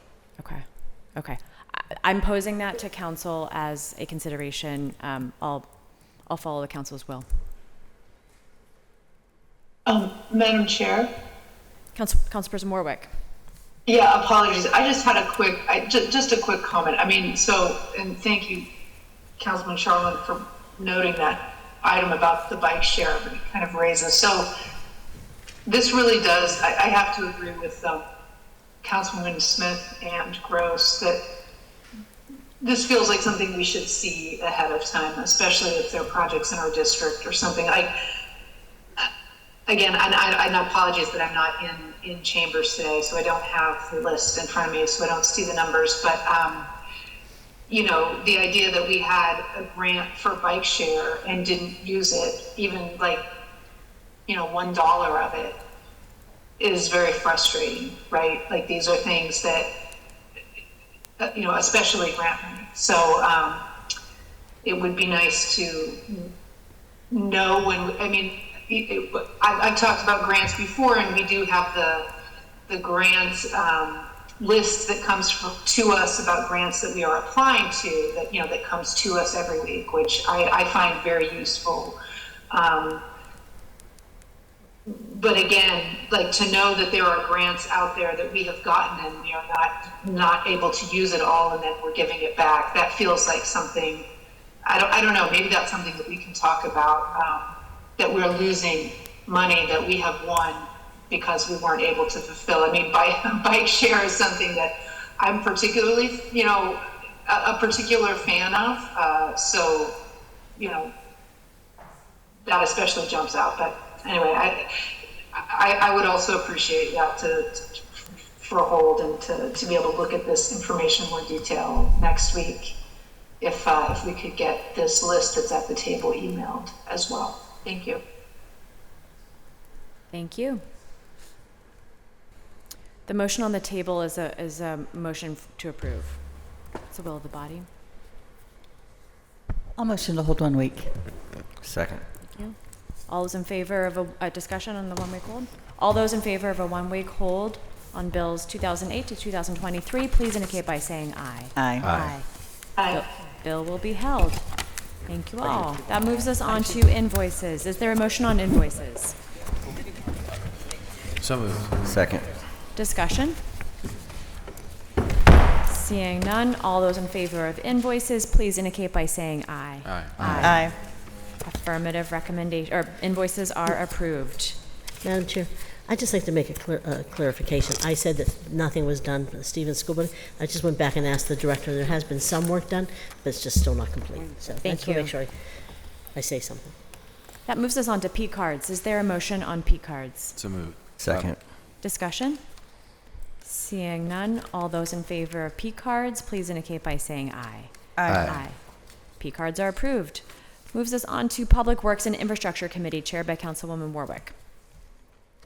Deferred papers, Bill 1967. Resolution authorizing the mayor and the director of the Department of Public Works to enter into an agreement or agreements with Henningsen, Durham, and Richardson of Pennsylvania Architects and Engineers, PC, for costs associated with the master plan of a public safety training campus and providing for the payment of the cost thereof not to exceed $1,800,000 over a period of 2 years. Motion to approve. Discussion. Second. With discussion, Councilwoman Warwick. Yeah, so I'm just gonna say again, you know, what I said last time this was at the table. You know, we obviously have lots of folks from the community who are opposed to this bill, you know, on ground, you know, concerns around Cop City and whatnot. We heard from the speakers. I appreciate everyone coming out. I have to be honest, I just from a dollars and cents perspective, you know, this was flagged for me initially by the controller's office. You know, this is $1.8 million to, you know, study the utility situation underneath a large, you know, piece of land. I mean, this just seems so entirely unnecessary, and the idea of this larger scale, you know, training facility, whether it be for the police, for fire, for EMS, you know, at this point in time, just seems sort of, you know, pie in the sky. I am very sympathetic to all the concerns about a police training facility that we've heard. It's my understanding that there may be a desire from members for a hold to adjust the language, which, you know, I would be supportive of adjusting the language to sort of ensure that that we are not going to use this for some kind of, like, you know, militarized police training facility. However, I just think overall this is just not a good way for us to be spending our money. You know, we have pools that need to be fixed. We have rec centers that need to be fixed. We have we have ambulances that we need to buy, right? Even if we're just talking about keeping it within the public safety department. This is $1.8 million. And I just don't think that this is a wise use of this money right now. And I think one of the speakers mentioned, you know, could we look into, you know, this contract and extension, et cetera, you know, and the kind of this sort of vague concern that the federal government could take the property away or use it for an ICE facility. That feels vague.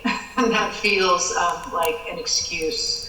I mean, and that would be a horrible thing, but it feels like the federal government is figuring out quickly how to set up these facilities and do what they need to do without us using this as an excuse for moving forward with a training facility that, I mean, while very much nice to have, I get it, you know, EMS folks are taking classes, sitting on the floor because there's, you know, but we have got office space downtown. We are using space at CCAC. There is a giant county facility that our firefighters get trained at.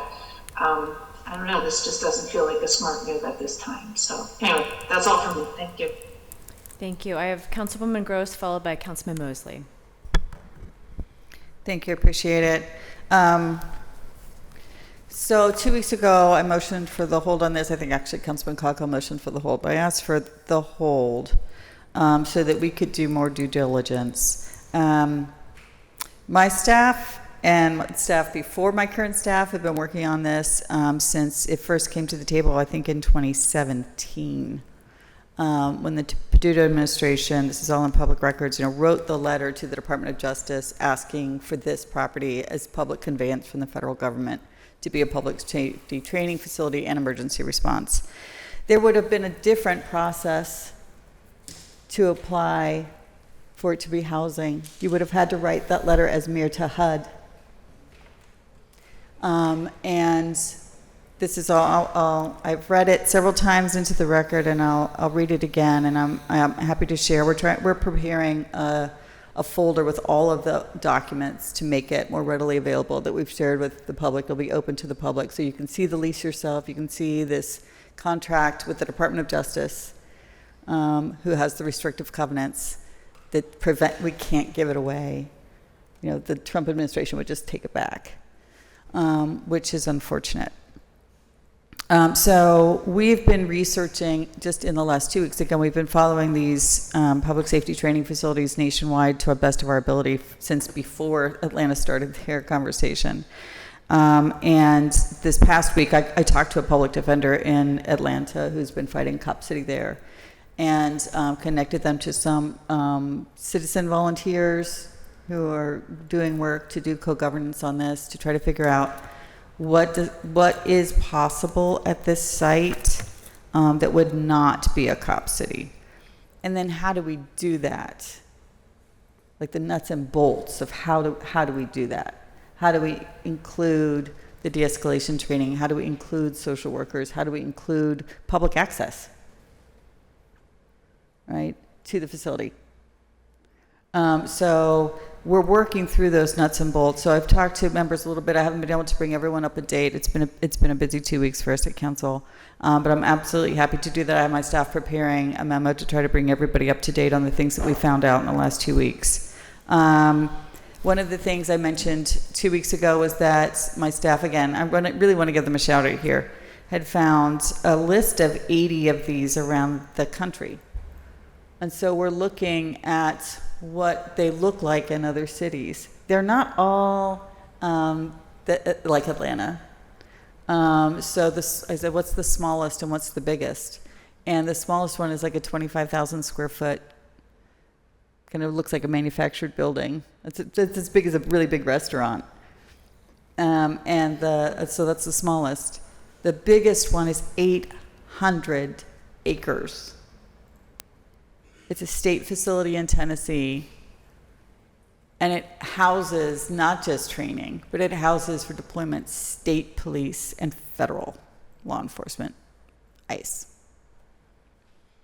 And so I think we all agree that is not what we need here. So again, there are models around the country where, there's public access to a pool or whatever gym facilities or facilities are on site of the campus, right? That it's literally another public facility that's open to the public. And I think those are really great suggestions. So again, I think there's two goals, which is like, how do we not lose the site and have to give it back to the federal government? But then how do we do what Pittsburghers want and are asking us to do within the constraints of that contract? And then in the future, what is the opportunity to appeal that fateful 2017 request and to change it? So is there still an opportunity to say, okay, hey HUD, actually we changed our mind, we'd like to do housing here?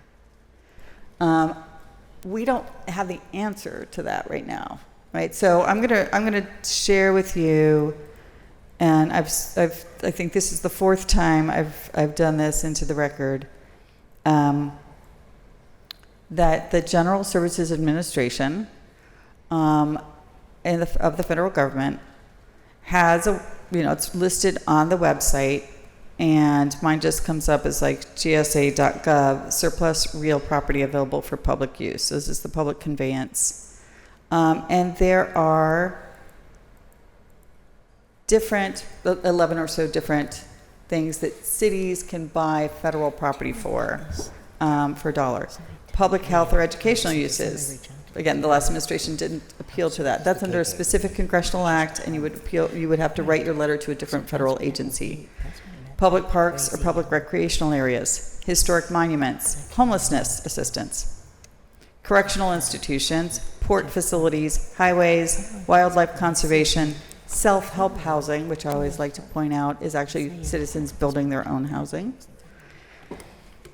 law enforcement and emergency management response, and negotiated sales to public agencies.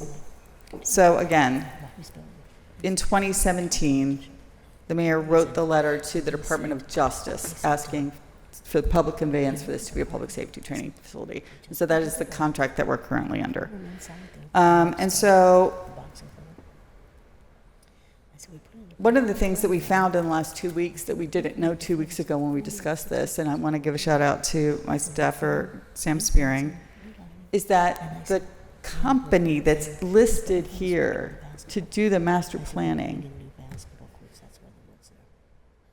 I don't think we should be contracting at all.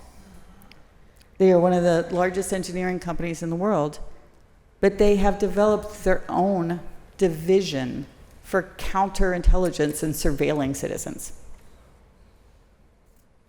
So where they have contracts, like to build a women's prison in Massachusetts, they surveilled, they surveilled the entire citizenry, identified the influencers who were opposed to the prison, and then launched fake social media and public relations campaigns to suppress and erase those citizens' voices, to benefit themselves and to get the prison built. I don't think we should do business with that kind of company. And I've written a letter already to the mayor this week saying that. And so again, we didn't know this 2 weeks ago when this was in front of us. And this is a company that, to my understanding, did the Fern Hollow Bridge, that is currently doing the Allegheny County Airport.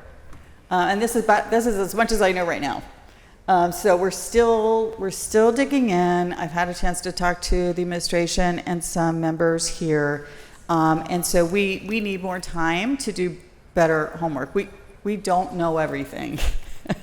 And so thank you for the citizens who are bringing some of this information to us. And I think we're all committed to doing our homework here. And so since we're about to go on our only recess of the year, we only are allowed to recess one time a year, which is coming up in August. We could bring this back to the table after Labor Day. And hopefully we will all know more, and to be able to do have more confidence in how we should move forward. So with that, I don't know if other members want to speak, but I'll motion to hold for 7 weeks. Second discussion. I will allow Councilman Mosley to speak first, since he had his hand raised for the prior round. Thanks. Thank you, Madam Chair. First, I want to thank the public for the numerous emails that I've received over the past couple of weeks, as well as the diligence of the District 7 office led by my esteemed colleague, Councilwoman Gross, who's been keeping me up to speed. One, on the 6.5 years, that transpired before I came on council, what led us, down this road. As she said, this began in 2017. And obviously now we're in 2025, so this has been a long journey that brings us here to this standing committee meeting today. I said last week, or was it 2 weeks ago, at this table, that a very robust, public engagement process needs to transpire, so folks can really understand what the current proposal is, as well as to, more importantly, explore what I would perceive as better options for that site, given the limitations and the constraints based upon, the paperwork that was signed back in 2017, where I think some of the members were a part of this body, but I think probably more than half of the members were not a part of this body at that time. So to kind of get back up to speed and really understand, like the potentiality of, could we go back to HUD, and assess the use of that property. Is it, or are we in the perpetuity stuck with only a public safety option, or will we have recreational options? I think that is worth, exploring. And then, in the public safety element of this discussion, there's been a lot of, focus around, fire and EMS, and obviously the limitations that both of those departments have around training. And is there a possibility that, if we went down a public safety road, is it a possibility that we could make it only fire and EMS, as well? So I think there's a lot of different things, we need to look at as well when we look at the larger public safety ecosystem, and what, many of the speakers today, so eloquently stated, of the gains that we've been making to make our community safer. While we're not where we want to be, homicides are down, gun violence is down, around the city, compared to year, and there's a big piece of that can be attributed to organizations like REACH and Cure Violence and Mad Dads. And if we do, some sort of a public, safety project, is there a place for the folks who do violence intervention and the folks who receive money from the Stop the Violence Fund to do training as well, and to look at best practices for the type of public safety work that non-uniformed officers do. That's been so important to the work that we've done in this city to make the city safer. As well, I think those are all things that we need to look at. So I think, in many ways, we really, I think, need to, in some instances, kind of go back to the drawing board and look at what are the potential options that we have for the use of the land, and then, what does it really mean, if we go down a public safety, journey, with fire, with EMS, with the REACH team, with Cure Violence, with all of these folks who've been part of this ecosystem that has improved public safety, around the city. So I think, in many ways, even though this is, 8 years into this, I think in some ways we can kind of look at it as this is still early in the process, So, I really, again, I have to applaud my colleague, Councilwoman Gross, for keeping me, up to speed. As many of you know, some may don't know, this facility is in District 9. It's in my district in Lincoln, Leamington. So, I'm, going to be paying very close attention, to this and all of the concerns that have been raised in my email inbox as well as from the podium today. I take very seriously. I think they're extremely valid. So, again, between, figuring out, what potential uses for the land that we still potentially can wiggle through. If there's a window that we can get through, let's look at that. But then let's also look at a broader public safety ecosystem, and ensuring that, our firefighters don't have to go out to North Park, to do their training, and ensure that our EMS workers. And I think looking at that, I think the budget probably looks significantly different than a potential $80 million, $100 million budget. I think that would be significantly smaller, which would allow us to do other investments in housing and in social services and all of the other concerns. So I think there's a lot of options that we still have at the table that we need to take, a serious look at, over, the last couple weeks. I've gotten, quite the education myself on how we've gotten here in the time long before I was on council. But now really thinking about, what is the road ahead, that we have the confidence of the public, but also do what's best, for the city, and as well as use the resources that we have to address the plethora of challenges that the city has, and not just one. So I'll hold my remarks for now and look forward to more discussion and more investigation on how we can make the best of the situation. Thank you. The motion on the table is a 7-week hold. Councilwoman Cale Smith. I'll just be real brief. I just thank Councilwoman Gross for working on this, and my colleagues for trying to come up with a solution that works good for Pittsburgh, all of Pittsburgh. But I do want to say, and I do think that there's some value in making sure that we have training for the groups and organizations that are working with our communities every single day. And because I can tell you, I go into the community in Sheridan and stuff, and people call 911 and somebody's not answering that call.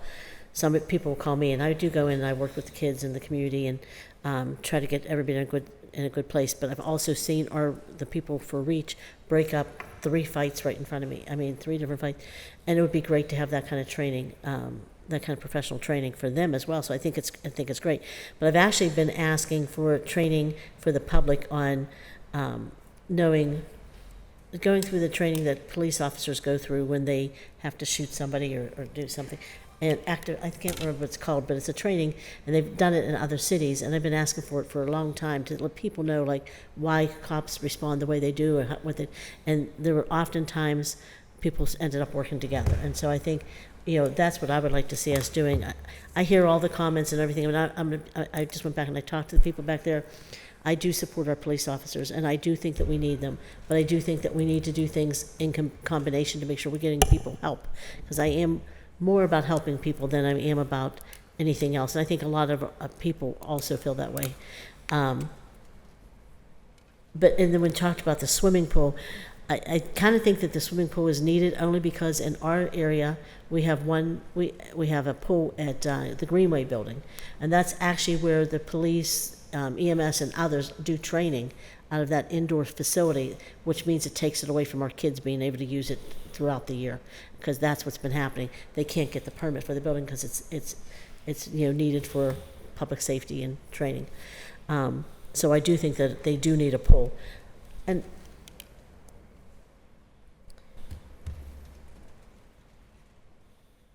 I think this really, I want to make sure people understand this whole idea was something I actually put in, and I talked about this before, in the Act 47 plan, because Chief Harper at the time and Chief Jones said how needed a facility was needed for training. So I wasn't really sure about it, but I went with them to hear what they had to say. And I do think that there's a need for the training, and policing is changing across the country, so I definitely think that there's a need.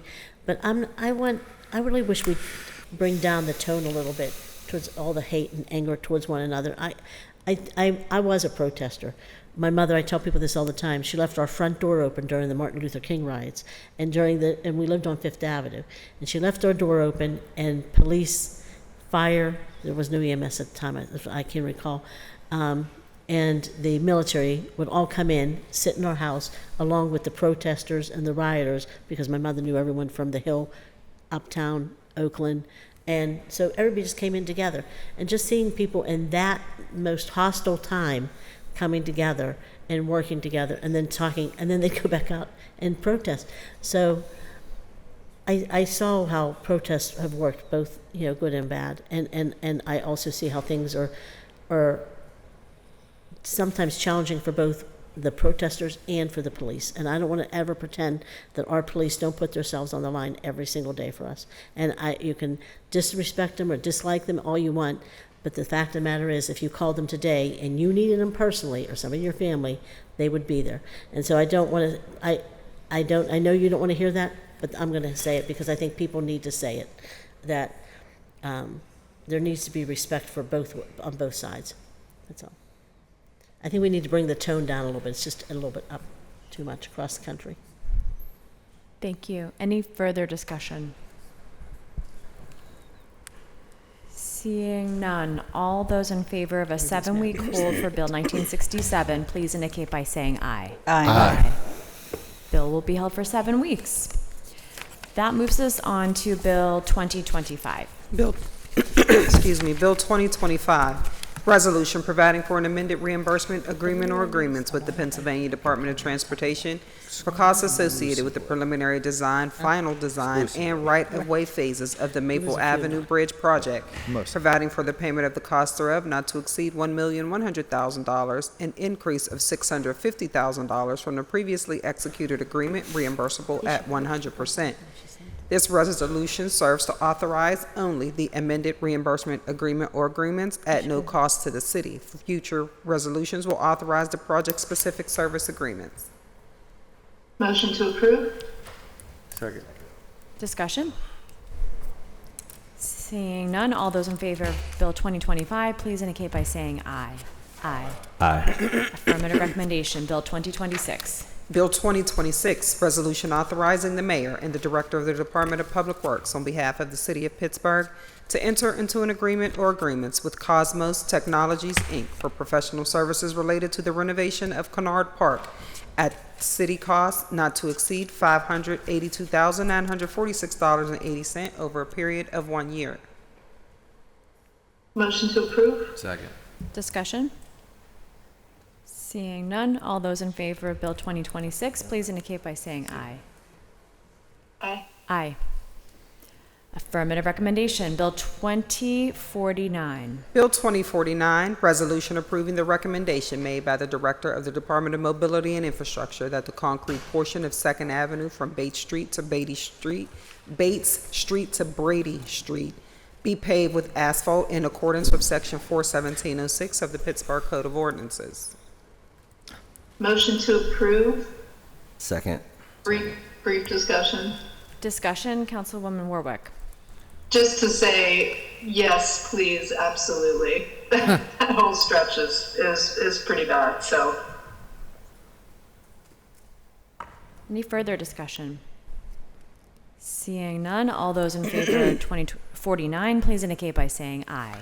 Aye. Aye. Affirmative recommendation. That moves us to Land Use and Economic Development Committee, chaired by Councilman Wilson. Deferred paper, Bill number 1698. Ordinance amending the Pittsburgh Code Title 9 zoning, Article 4, Chapter 90901P, SP 9 Bakery Square, amending the certain provisions of Chapter 90901P and by the addition of a new Section 90901P1CG. Motion to approve. Second, brief discussion. Discussion, Councilman Mosley. Yeah, again, I just wanted to thank the community leaders from the Larmer Consensus Group, as well as the Village Collaborative, and all the folks from Larmer and East Liberty who have played a central role in negotiating a community benefits agreement with the developer, as well as, more importantly, having the endurance over the last 4.5, 5 years to keep coming around the table when it looked like, they weren't, going to find consensus and be able to come up with a compromise that worked. I do want to thank the developers as well for being willing to be flexible through some really tough conversations with myself and the mayor, requesting more additional affordable housing on site.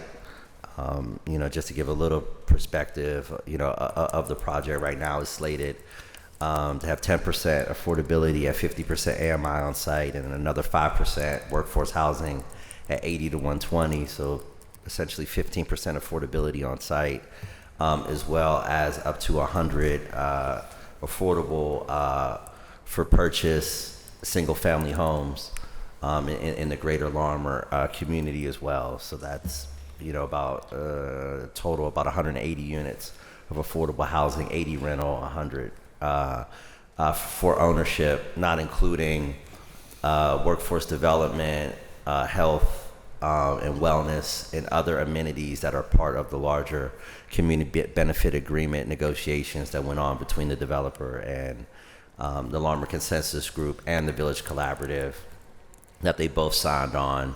I'm late to the party. There was much negotiation and much community work that went on. I also want to thank my predecessor, Reverend Burgess, and his office for the work that they did before I followed him in the District 9 seat. So as you can see, there was many iterations of this process, many stakeholders, and there's no one person that can take credit for how far this has come. Folks that don't agree politically, folks that don't agree policy-wise, folks who have fought against each other many times and probably will fight against each other in the future, are able to come together, and support this project, moving forward. But again, I just can't thank the folks from the community who often don't get paid to come to these meetings here, as well as the many late meetings that happen in the community before I became a council person, and since I've been a council person for a year and a half. So, honored to be a part of the process, and proud of the additional affordable housing that me and the mayor were able to negotiate into this plan. Thank you. Further discussion? Councilperson Charlin. Just real briefly, I want to congratulate you on this project. This is been following this for a long time, and I'm glad to see get to the next step on this. Having gone through a handful of these processes, it is always interesting to see how the CBA works and how a CBA becomes negotiated. I know that we have to be careful as a council negotiating, we can't negotiate CBAs, but there is something to be said for maybe there's something we can learn from this process to be able to send to other communities as development comes in. I'm seeing this, for example, in my district. We had a developer who went through kind of a community process, which really resulted in them paying for traffic calming. And it was only really possible because the developer had private equity funds, so they could delay the process and still make the project work. The community was well resourced and had a decent amount of attorneys working with the project to keep legal costs down. But that isn't true for a lot of projects. So I do think it begs the question of we don't want to create CBAs for projects, but can we create a process by which communities know these are the things that you can ask for in a CBA that are reasonable, can still keep the project moving forward for all of our communities. So, want to congratulate you with that, but also, I hope that we're able to study this process on the back end and maybe create, some form of a template that we can send forward in the future. Thank you. Thank you. Thank you, Councilman. Councilwoman Cale Smith, followed by Councilwoman Gross. Yeah, real briefly, I just want to say congratulations. I think it's great that you were able to work through this and get what your community wants. But I think that's how we should be doing all development in the city. We should be working with the residents of those neighborhoods and seeing what they want. That's why I'm not crazy about some of the blanket zoning and things that we're trying to put in place that don't really help residents, in some neighborhoods, because some neighbors don't want it. So I think that it's great that you were able to get that the people to the table and have what they want. I'm actually surprised, but I think the affordability piece is actually probably, was really helpful too. Because I think that you're watching a lot of the area, a lot of people being pushed out of that area. And so I think it was good that you gave people a chance to stay there too. So thank you for that work. Thank you. Councilwoman Gross, followed by Councilwoman Warwick. Thank you. I also want to give Councilman Mosley a shout out for all of this hard work. It's really important to be able to bring community voices to the table. Yep. Especially when this is a giant site. Like, I forget the minimum size. There's a minimum size. You can't be an SP district without being very large site. I don't know how many acres. And then under single ownership. Like, so if you're not, I think minimum 10 acres at least, maybe. And then under single ownership, so you own a big chunk of the city, you can't even apply to be an SP district. And that's the approval in front of us, to be a specially planned district. And in a specially planned district, you get to like make up your own zoning, basically. This is zoning. We're rezoning this multi-acre piece of the city that's under a single owner. And so it's really important, I think, especially there to negotiate. This isn't just like one more apartment building. It's a completely categorically different thing than that. So it has an outsized impact on really multiple neighborhoods that it borders, but especially the one of our most disinvested neighborhoods is where this is. So I really appreciate all of that hard work and trying to bring together the community benefits that the community is asking for. So I appreciate all of that work, and I'm supportive today. But also, let's all keep our eyes on what the general impact is specifically for this project, which was just in the news about, AI Avenue and robotics, which is a very contentious topic that we're hearing a lot about this week with our senators from Pennsylvania and the president being here talking about things like massive data centers, which there are already protests about, and the impact that has on our grid, our own rates that we pay, and the outcomes of this kind of technology. So many issues all together in one little bundle, but I appreciate especially the contribution to diverse income housing that this hard work has resulted in, right? So it's not just luxury housing. We have housing for people at many income levels on this site. Thank you for your work. Thank you. Councilwoman Warwick. Yeah, thank you. Yes, congratulations as well, Councilman Mosley. This is a big success, and also, want to congratulate the community and, Walnut Capital for coming to the table and for doing this. And I think that we really should look at this. Well, what was it, 4 or 5 years of negotiation to see how long it took and how deeply complicated it was to get to a place where, and I think it's important that Councilman Mosley mentioned that, folks in the community don't get paid to come to these meetings. And we talk about community benefits of large-scale developments. I would love to see every SP district be required to have a community benefit, not necessarily negotiated by council, of course, but be required to, lay out in writing the benefits to the community. But what I really want to point out here is, so Walnut Capital has agreed to come to the table to have, to include this affordability, to also do this off-site housing. I commend them for that. Also, it puts, we're going to need the housing authority to step up in this, to get this done. I understand that as well. I think that's worth mentioning.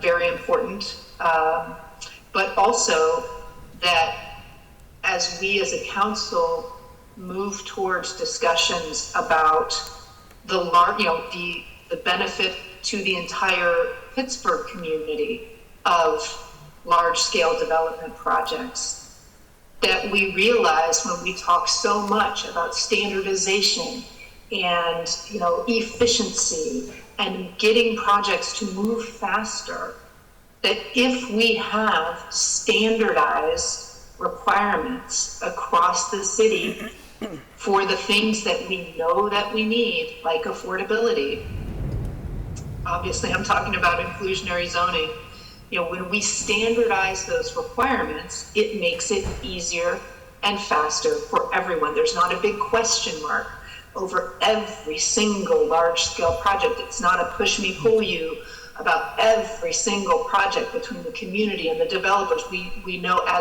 that's not to say that the community can't also, ask for its unique specific needs, right? But as a city, we can, I think, as a council, come together and say, you know what, these are the benefits that every large-scale development needs to provide to us as a city as a whole, regardless of the neighborhood. These are the benefits that every large development needs to provide.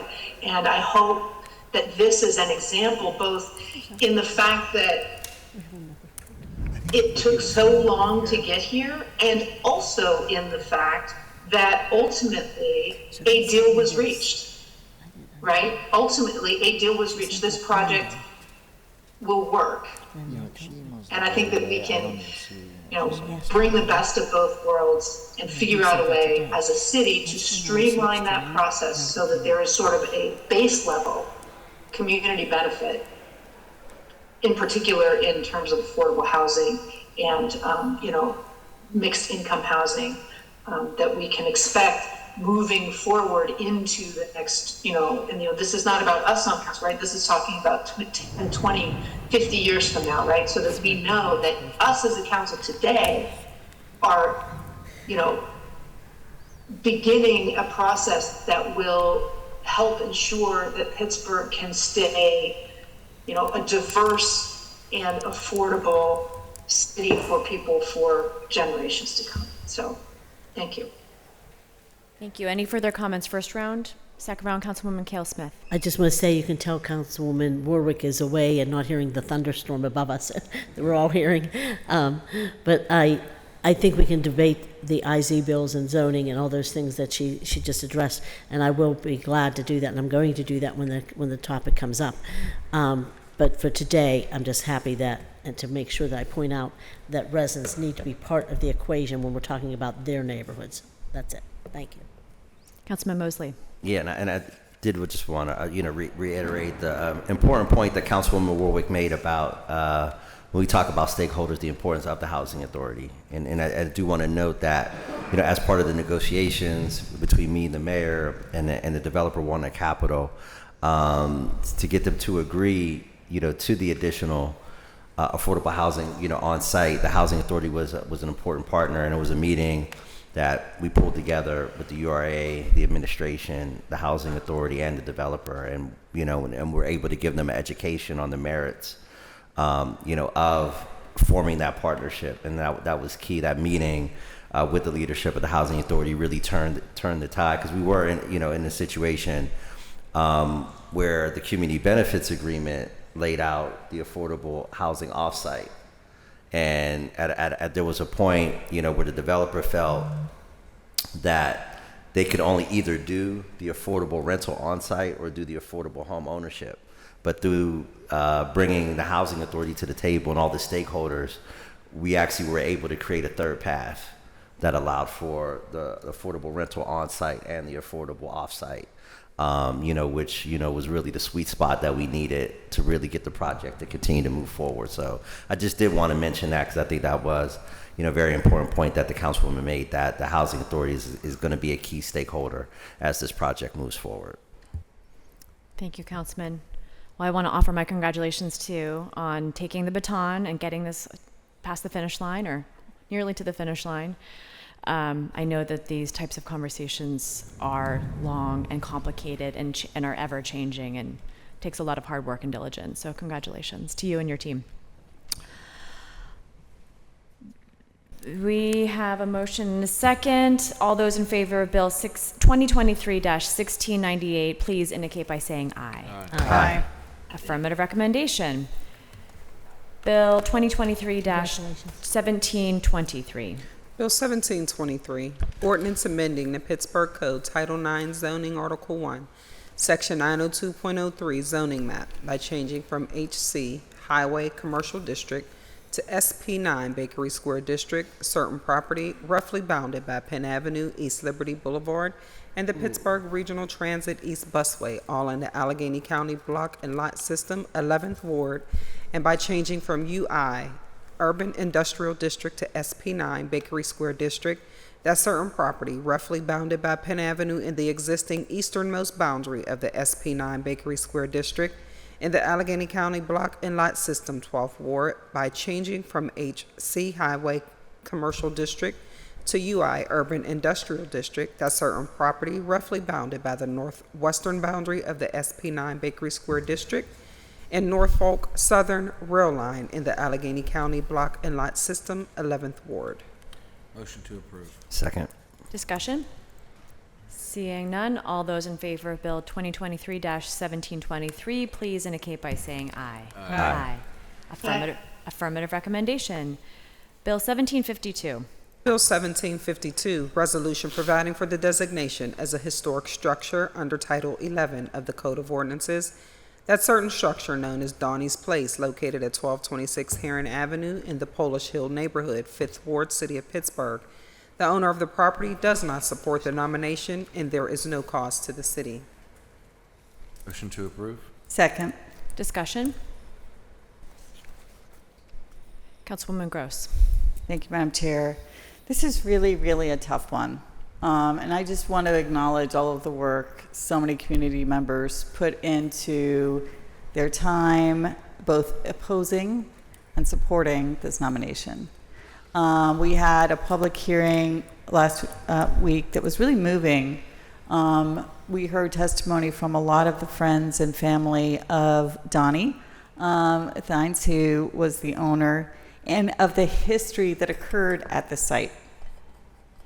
And even people, I want to say even the opponents who downplayed and said that it was not a historic site, then shared really moving stories about their own personal histories and the place that Donnie shared in their hearts. And I think one of my takeaways is that there should be a place in this city to memorialize, especially this era of LGBTQ history in the city. Clearly, it's not going to be at this specific site, but that there should be a place. So Donnie, the owner, packed up all of his documents. I'm talking like the Pittsburgh Q magazine early editions. I talked to somebody in the audience who was the, I think, editor, and has every single hard copy still in their own possession. But Donnie himself, if you can look back for the public at the packet that is in the legislation and the testimony that was had at the Planning Commission and at community meetings, there's been some oral history, there's been some archiving history. Donnie himself packed up all of his archives and donated them to the Western Pennsylvania Historical Society, to the History Museum. So we're really, really grateful for that. He organized his bar at a time when people were not out, where there weren't safe places to be out together. And he not only did that, he created a bar guild of gay bars in the city. And so he organized kind of like they had their own mutually supportive protection. So they learned from each other, they helped finance each other. It's a fantastic and really important history. So while we're all very sad about this specific site kind of not being saved because it's already had a fire, it's in very terrible shape, but it was clearly a really important location for a lot of people's lives, and there you can see that their connections to each other are still there, and so that is really important. And so I said last week, at a time when so many of our residents are afraid of being erased, and they feel under threat in their own identity and their history being erased. I hope that we can look not just to put these things kind of in an archive or in a museum, but I really feel like when I'm visiting a place or I don't already know the history of a place, that it's so fundamentally important to actually have a physical place to go to see that history, not just in a museum. And so, everybody knows I'm a preservationist. This is a really tough one that, is definitely not working out. There's definitely clearly will to not have the preservation of this specific structure. This is one of those ones, again, Madam Clerk, we're going to ask for clarification because it came over with a negative recommendation. And so it's one of those ones, again, that's in the reverse. So voting aye supports the negative recommendation. Correct. That's correct. So I, with a very, very heavy heart, and having spent much time talking to the people who nominated it, and again, I think we all should commit ourselves to looking to find a place for this history. Again, that's not just in a museum. I will be voting aye to support the negative recommendation, but sadly, that's all I have, Madam Chair. Thank you. Any further discussion? Yeah. I just want to say maybe, Councilwoman Gross, maybe we can create some kind of fund with the URA or something to help businesses. Yes. Something like that. Yes. Or maybe something in that name or something so that it continues. Thank you. But I don't know what, but yes, if well, I would love to something talk like about that forward, that. I'm happy to help you. Thank you. I appreciate that. Thank you. Further discussion? I have two things. One, off topic, but related to what Councilwoman Cale Smith just said. There is a site at the edge of my district, bordering Councilman Mosley's district, formerly Wendy Miller Frame Shop. You might remember a proclamation that was provided to, in honor of her, given to her son, who is working to preserve the frame shop and have it be a safe space memorializing trans rights history in the city of Pittsburgh. And they're currently working with a lot of different people on funding and preservation of archives and financing of a rehabilitation. So wanted to mention that there just for the public's knowledge, and so that I said it out loud and fellow council members and I can discuss that. Second, on this particular bill, I've notified in writing the Madam Clerk and Council President that I must recuse myself from voting on this matter because of possible conflict of interest. Thank you. Any further discussion?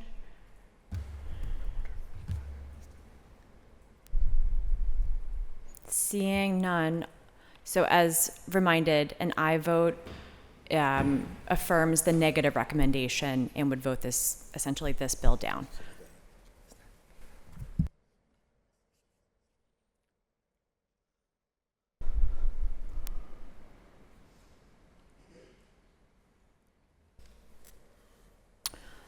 All those in favor of Bill 17, well, let's do a roll call vote. Apologies. Let's do a roll call vote. Mr. Sharman? Aye. Excuse me. Mr. Coghill? Ms. Gross? Aye. Mr. Lavelle? Aye. Mr. Mosley? I'm going to abstain due to a potential conflict of interest. Ms. Kelsmith? Recuse. You guys have an investment going on. Aye. Ms. Warwick? Aye. Mr. Wilson? Recuse or abstain? Ms. Strasburger, Chair. Abstain. You should excuse. Aye, 6, 2 abstentions. Madam Chair, I meant to switch from abstention. The proper way to state it is recuse myself due to potential conflict of interest. So I apologize. Thank you. For the confusion. Thank you.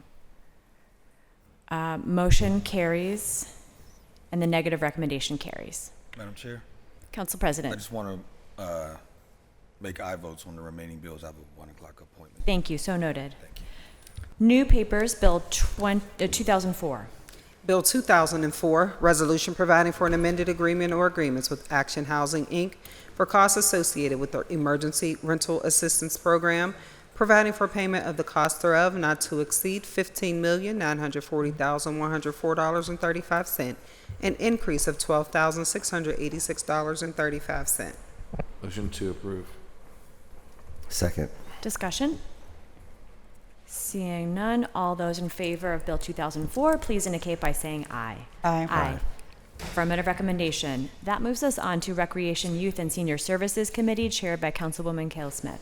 Bill number 2051, resolution amending resolution number 568 of 2024, which authorized the city of Pittsburgh to enter into an agreement or agreements with New Sun Rising for the management and disbursement of grassroots and small-scale investments for the city of Pittsburgh's Food Justice Fund by naming grant recipients and award amounts as selected by the Food Justice Fund Governments Committee, cost not to exceed $1,650,000. Motion to approve with discussion. Second. Thank you. Director, do you mind?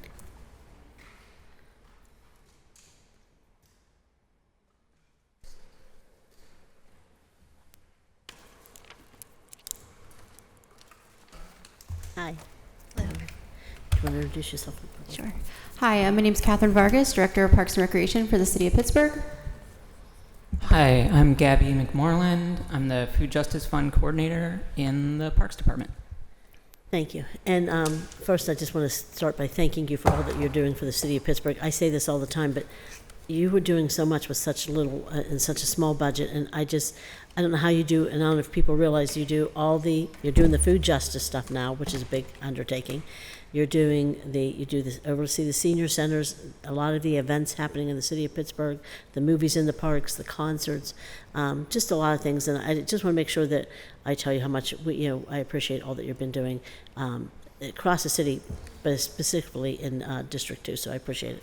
And so the public knows you're starting a basketball camp for kids in Sheridan, and because their pool was closed, you made arrangements for the kids to be able to swim. And to learn how to swim. So thank you for that. But now for the food justice, could you talk a little bit about the recipients? And then, I have a question and an issue that I need to address. Absolutely. Yes, and I'll just give a quick brief, and I'm going to pass it along to Gabby, who's really, to her credit, been leading this work and been coordinating this work. So there is a package of organizations, recommendations being put forward today by the governance committee, which was established in the original plan for the Food Justice Fund to read and score all of the applications that were received, which were received in excess of $4 million worth of requests, which is huge. Given the amount that we're talking about, we were only able to award a fraction of the requests that came through. And that group, read and scored all of those, which is how this package of proposals came to be. It's representative of a number of different neighborhoods, different scale, different sizes, which was the goal of this particular portion of funding for the Food Justice Fund. I also want to thank Councilwoman Gross for her consistent support of this project from its beginnings, and also having attended many of the meetings with the, as a participant of the governance committee, who have been, part of this from the beginning of our distribution of grants. So this particular portion is the final time we would come to the table for this allocation of the $3 million for the Food Justice Fund, which again is ARPA funding that we've been working together as a council, with you guys over the last several years to allocate. So with that, I will also let Gabby maybe speak a little bit more specifically to the package of grant recipient recommendations that you have in front of you. Yeah, thank you. So there's an exhibit, there's a spreadsheet attached to the legislation, and those are the organizations and amounts and a brief description of their project. The description's in the words of the applicant. We had a little section on the application where you put in a summary. But if anyone has questions about specific projects that are on this list of recommendations, I can certainly follow up, and I can probably answer them from memory or because I. So what I'd like to do is let the public know who the recipients are. So could we go over that list publicly? I can read it. I want you to do can it you read it publicly. out loud? Absolutely. I'm not good at reading out loud because I'm blind. I will read these out loud, and I will also read their geographic reach, if that is helpful. Mm-hmm. All right, so, and they're in alphabetical order. Abiding Missions, Council District 3, serving the Hilltop community. Casa San Jose, I can also read the amount. Would that be appropriate? Please, Okay, please do. Great. Yep, in the amount of $47,775. And again, that was Hilltop community. The second is Casa San Jose, serving as a fiscal sponsor for Beechwood's Eating Healthy initiative in the amount of $75,000, serving the Beachview community. Farm to Table Buy Local in the amount of $75,000. This is going to specifically serve Council Districts 9, 6, and 3, targeting the Homewood and Hill District communities. Fishers of Men Community Development Corporation in the amount of $30,120, focus on serving Council District 9, the East End and North Side. Friendship Community Presbyterian Church in the amount of $30,000, representing Council District 6, focus on serving the Hill District. Garfield Community Farms, $75,000, representing Council District 9, serving the Garfield community. Green Tech Rising Organization, Inc., $46,280, serving citywide, and they're located in the East End. The Hilltop Urban Farm, in the amount of $74,906, serving Council District 3, Hilltop communities. I Am Foundation in the amount of $75,000, serving Council District 9, focused on the Homewood community. Involvement Inc., in the amount of $70,800, serving Council District 5, focused on the Hazelwood community. The Islamic Center of Pittsburgh, in the amount of there's a missing comma. My apologies. I'm also not used to doing this. Okay. Sorry, I know I put you on the spot, but I want the it's okay. public It's to good know. practice, so they have to call bingo at a senior center. Right. It's hard to read numbers out loud. Yeah. In the amount of $18,000, $470.18, very specific, serving Council District 8, the Oakland location, but they're also serving citywide. Jada House International, in the amount of $35,000, Council District 5, focused on the Hazelwood community.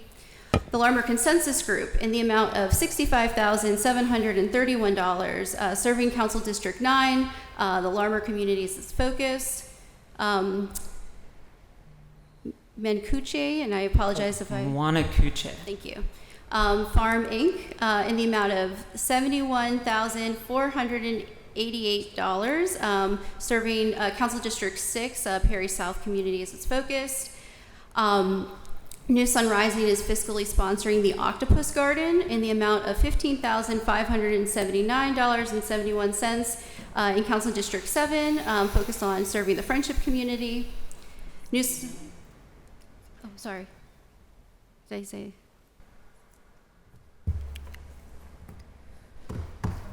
Oh, okay, sorry. I just want to make sure. She's almost done. Okay, yeah, and I apologize, yes. This is a lot to give away, which is good. Okay, so New Sun Rising is also focused on, is also fiscally sponsoring the Birth Your Way initiative in the amount of $75,000 I'm sorry, that's Council District 9, my apologies. Councilman saying that wrong. Birth Your Way in the amount of $75,000. They are serving citywide. New Sun Rising is also fiscally sponsoring Unshakable Motherhood Maternal Cares in the Food Deserts in the amount of $61,240.66. That initiative is also serving citywide. New Sun Rising is also fiscally sponsoring We Cook, We Eat, We Live in the amount of $27,125, and that initiative is also citywide. Out of the End Incorporated is receiving $75,000. That organization is in District 2, serving the West End communities. Perry Hilltops Citizens Council is fiscally sponsoring the Ballfield Farm in the amount of $4,146.45. District 6, Perry South is its focus. All right, home stretch. Pittsburgh Presbytery is fiscally sponsoring Wild Indigo Guild in the amount of $40,000, $264, multiple locations across Crafton Heights, East Liberty, Garfield, Perry North, and Perry South. The Polish Hill Civic Association is receiving $5,300, focused on the Polish Hill community, Council District 7. Poor Law is receiving $75,000, Council District 5, focused on the Hazelwood community. PTA Pennsylvania Congress, Dilworth Traditional Academies PTA, is receiving $7,000 and $7,700. Council District 7, serving the East Liberty community. Tamion Enterprises is fiscally sponsoring Petra Community Connections Garden in the amount of $75,000. Council District 9, focused on the East Hills community. Uniting is receiving $75,000. Council District 1, focused on Northside locations and citywide deliveries. Troy Hill Citizens is receiving $2,682. In Council District 1, serving the Troy Hill neighborhood. United Methodist Church Union is fiscally sponsoring Northside Food Pantry Advisors in the amount of $37,500, serving Council Districts 1 and 6. Valley View Presbyterian Church is receiving $72,892 in Council District 9, representing the community of Garfield. West End Power is receiving $60,000, Council District 2, serving West End communities. Thank you. And many of these projects are combining, in the application, in order to make it, in order to guide people towards, let me back up for a second. All of these are going to be contracts for services, contracts to provide services to residents, and in order to guide applicants towards eligible activities, we gave a menu of services, so like distributing free food and meals, or improving urban agriculture, community gardens. So many of these projects are not all of them, but many of them are combining. So maybe they're going to distribute some food boxes, and they're going to build raised beds at a community garden and host like a culturally relevant nutrition education program. How many people were on the review committee? I know council approved, but how many people were on there? 15. 15. Can you give us an updated list so we Absolutely. look at that? Yep. Okay. And we also have it published on our Engage page, but I will also send that I'll look out. at that too.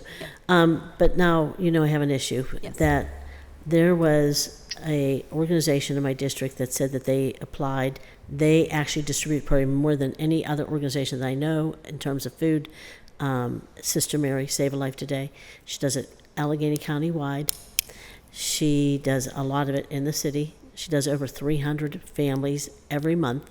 She partners with the Open Door. That was here yesterday. She partners with the Open Door.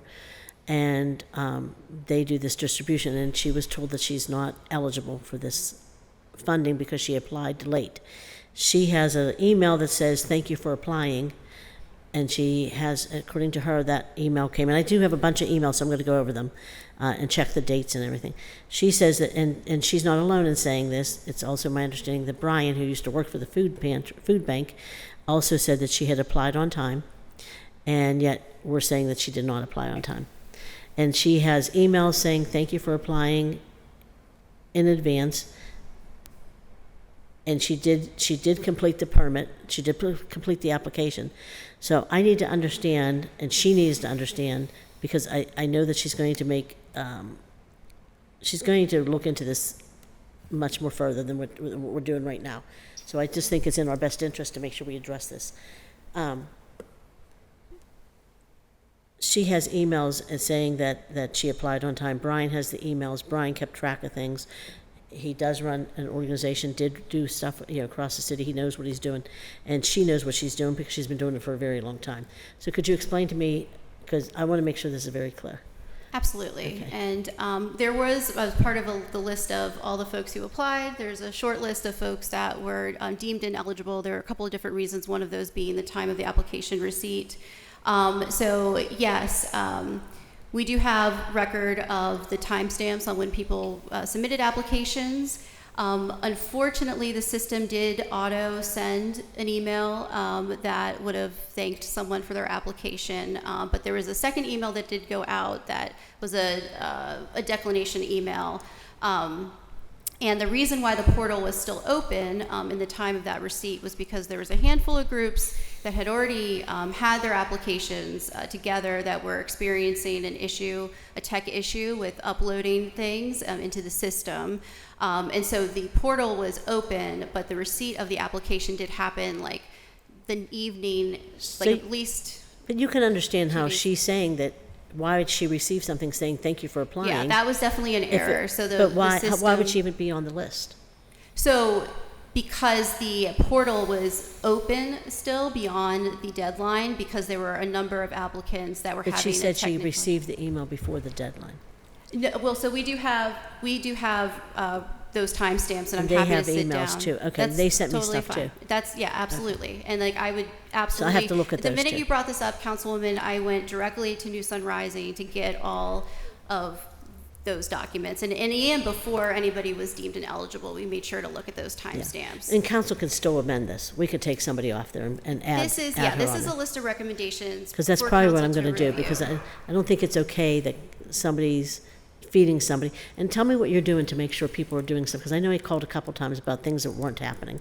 So tell me what you're doing to follow up to make sure that people are actually doing what they say they're going to do in these contracts. Is it just you doing it, or do you have other people helping? Gabby. I'm going to be, so they're technically going to be subcontractors of New Sun Rising, in the same sense that, so is New Sun Rising, New Sun Rising is going to make sure that people are delivering food? Yes, and then I'm going to work with them.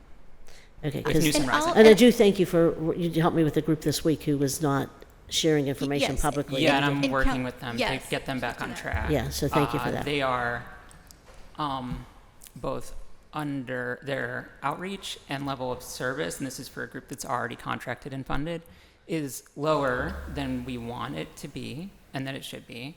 And their spending is also lower, but we want to see that money spent to serve people, So the only group in my district, one is the freight farm, Terry has, is the freight farm, and I have seen the freight farm, and I have seen her post stuff, but it is down, and she did say that that's why she needs this funding to put it, back. So I know what's happening there. And the other one was, I think, the Presbytery, who partners with the Open Door. From Out of the End is the. Is that what it was? From Out of the End is Farmer Girl Ebb, and. Somebody told me she didn't apply. Okay, was that far? Oh, I didn't see the name of the company. Yeah, so that. So one, what does she do? From Out of the End project. Yeah. Is going to be. What were you going to say? Do you want me to read the description? I want to know what she's doing. Yeah. And because we've given her a lot. So now we've given her over $200,000. We've given her property at Sammy's Pizza to open a place. We've given her the land to build the farm. Councilman Lavelle gave her there were some issues that she had on the north side. And I want to see that food coming to the people. So I know that she does do some stuff in the community, but could you tell me, I know she works a lot with the kids, but I want to know what she does, who she's planning on distributing the food to. Absolutely. I'm going to read the description, and also just as a caveat that these grants have not been funded yet. So these are to be funded Right, projects. she's going to do, right. Okay. So I want to know what she's going to do. Yes. From Out of the End to sustaining our urban farms, the purpose of this project is to benefit all neighborhoods in the Sheridan community, by expanding the capacity of our urban farm and education center to grow more fresh produce and provide more accessible and higher quality foods, along with a number of health education opportunities. And then s- it lists which neighborhoods. Yeah, and she is opening the place. It's my understanding at the old Sammy site, and I want people to understand why we gave her so much help. It was because she was selling the produce in Sheridan, which was, they didn't have a grocery store at the time, and so she was selling the produce there. And then we gave her land, we gave her the place to sell it. Somebody else gave her space to open a business. She did, and now we worked with the current administration to make sure that she got the old Sammy's Pizza Shop, which will now not be a food desert in the area. Well, it really isn't a food desert. I tell people that all the time. We have more grocery stores than any other district, and we have a lot of independent grocery stores. And the Giant Eagle Mobile Market comes to Sheridan every week, and we have the food distributions there. So, but it will have fresh produce there when she gets it up and running in the middle of Sheridan, Elliott, and Crafton Heights. That's where that building sits. And so it's going to serve a lot of the area. So I'm glad to see that, but I just want to know what the additional funding was for. With for this program, that was an impressive list of things. We have done a lot, and that's why I want to say Yeah. we've done a lot to get her up and running. But so here's what I'm going to say to you: we have almost $1 million in dollars for food justice in Sheridan alone. I don't want to see one kid hungry when I come down there, and yet I do. Every time I go down there, I'm buying kids dinner, almost every time. And there's a lot of kids that are hungry, on the streets. I want to know, and I want to make sure that we're tracking and making sure the food is actually getting to the kids. That's all I care about. I don't care who you fund. I don't care who you fund. I don't care what you do. I just care that we are making sure that the food is actually getting to the people that need it the most. And so thank you for your help this week to make sure that other program we talked about did get up and running the way we had hoped that it would. Yes, and I'm going to... Go ahead. The vendor that's already under contract, part of what they are contracted to do is to feed children in Sheridan, and that is part... I'm definitely going to stay following up with your office and with them about that, because that's certainly important. And then with... this proposed project that is up on the agenda now for from Out of the End with Farmer Girl Lab, the one point I wanted to add is this funding that's proposed now wouldn't go towards her business. It would be towards the I guess she has like a nonprofit and a business, and so this would go towards the nonprofit activities. Right. Yeah. But I do want to say this because she has said that, she came down at public comment and said she was upset about the place on the north side and that the mayor's office wasn't helping her, that Councilman Lavelle wasn't helping her. But the fact is we've given her a lot of help in other areas. And I just want to make sure I say that because, I'm the biggest critic when something's not happened. But when something's happened, I want to make sure that people know that it did happen. And so she did get a lot of help, and we appreciate what she does. I think she does a great service for the community, and that's why we wanted to see her help and to get some stuff and see her empowered. But I also don't want to make sure. I want to make sure that we're not saying somebody's not doing something when they are. So that's all. Could I just add two things, because I think they're relevant. One, that, this is the start of these projects, and one of the requirements is regular reporting, which we will work with council to make sure that you all are getting regular updates, and we can talk with you guys about what that would look like so that you know what is happening with the dollars as they are moving out the door to these projects. And to be clear, I want to make sure people understand, we question these dollars, one, because they're public, and I don't care who gets them, who's receiving them, we're going to question them. But two, because we have people waiting that absolutely need the services. That's why we funded it in the first place. And so we want to make sure that whoever is receiving the dollars, they're doing what we promised the public they would do. And so for this one, we want to make sure food's getting into the hands of people that need it. And this $4 million is a lot of money. And like I said, there's $200,000 at the Farmer Girl Ebbs for the Sammy's place. There's $200,000 for the Schuller's gas station to increase their food, store there, their little convenience store there. There's the money, $160,000 at Christy Porter's place for food. There's food money in the Senior Healthy Active Living Center. the Sheridan Healthy Active Living Center, where we do distributions. We do this just, City Council funds the distribution at Langley that, distributes food there, every month. And so that's, as I mentioned, there's even more funds, spread out throughout. And so that's over $1 million really in funding that's going into Sheridan. And as I mentioned, every time I pull up, there's kids that are hungry. So come this time next year, I'll be on the other side of that mic if I find out that our kids are still not being fed, because I want to make sure people. It's great to give people money, but it's really great to make sure we're delivering the services we're funding. Thank you. Yeah. Thank you. Councilman Wilson, you had some aye votes you needed to cast? Yeah, I'd like to place aye votes for the remaining bills that are on the agenda. I have a meeting to go to. Thank you. So noted. Councilwoman Gross. Thank you. I appreciate everybody's work on this. I appreciate Councilman Kelsmith and I long-term commitment to creating more food and food access in the city of Pittsburgh. We have been working on every kind of concept we can. And we're open to more of them. We're definitely right. And so I wish there were another federal pot of money. Right, so this was less than 1% of our American Rescue Plan dollars. I voted no on the first plan for the $335 million because there wasn't one penny for food. So this was a tough fight. We got $3 million through, but again, that's $3 million out of $335 million. And there's a lot of good that will happen with the projects that you just read off. And I've said it before, but I'll say it again. It's partly also building the capacity, and sometimes that capacity is like refrigeration, or dry storage, or shelving, or a van, or the lease, tents. Right? Yeah. Exactly. Or like she said, like temporary things, like tents. Right? We were distributing. Right? I had neighbors setting up pop-up tents and cars lined up in COVID. Remember getting those food boxes? Yeah. It was tough. So I think it's right for the city to invest funds in kind of permanent capacity, right? To build up the capacity, just the way we do with any kind of community or economic development.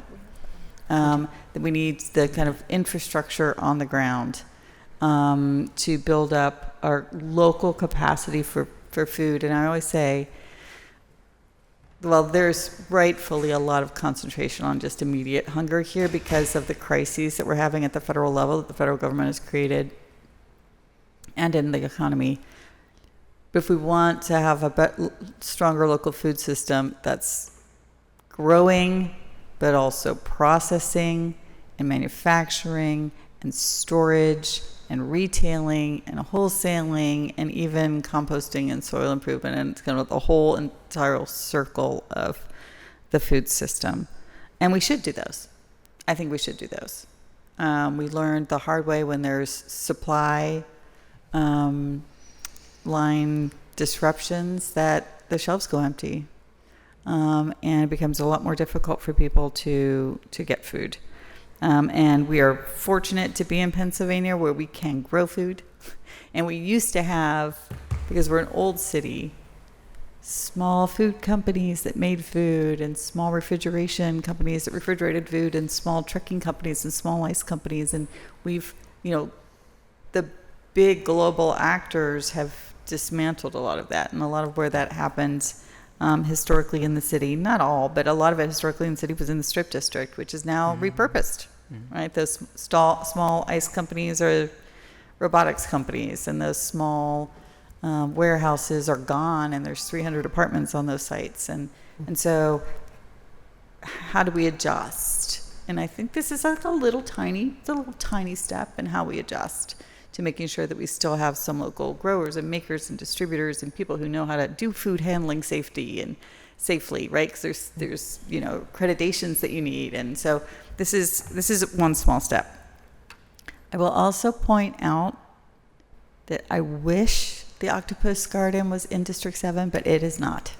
So if you could amend that and fix the attachment that I know is in Legistar. It is sadly in District 9. We share very long borders, and it's one of those things where I visited it many, many times, and it's right across the yellow line from District 7, but it's officially in it's not in District 7, it's in District 9, so. But I love the octopus garden. I remember when they first started piling up the bricks for the little independent beds, and I remember before the sculptures were there, and it's a lovely neighborhood spot. I used to walk my kids there in strollers, and they're teenagers now.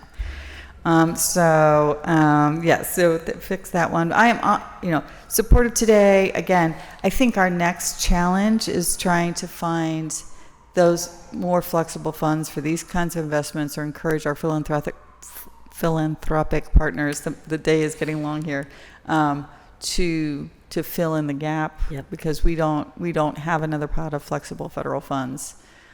So it would be nice if they actually funded what we asked them to do. It would be nice.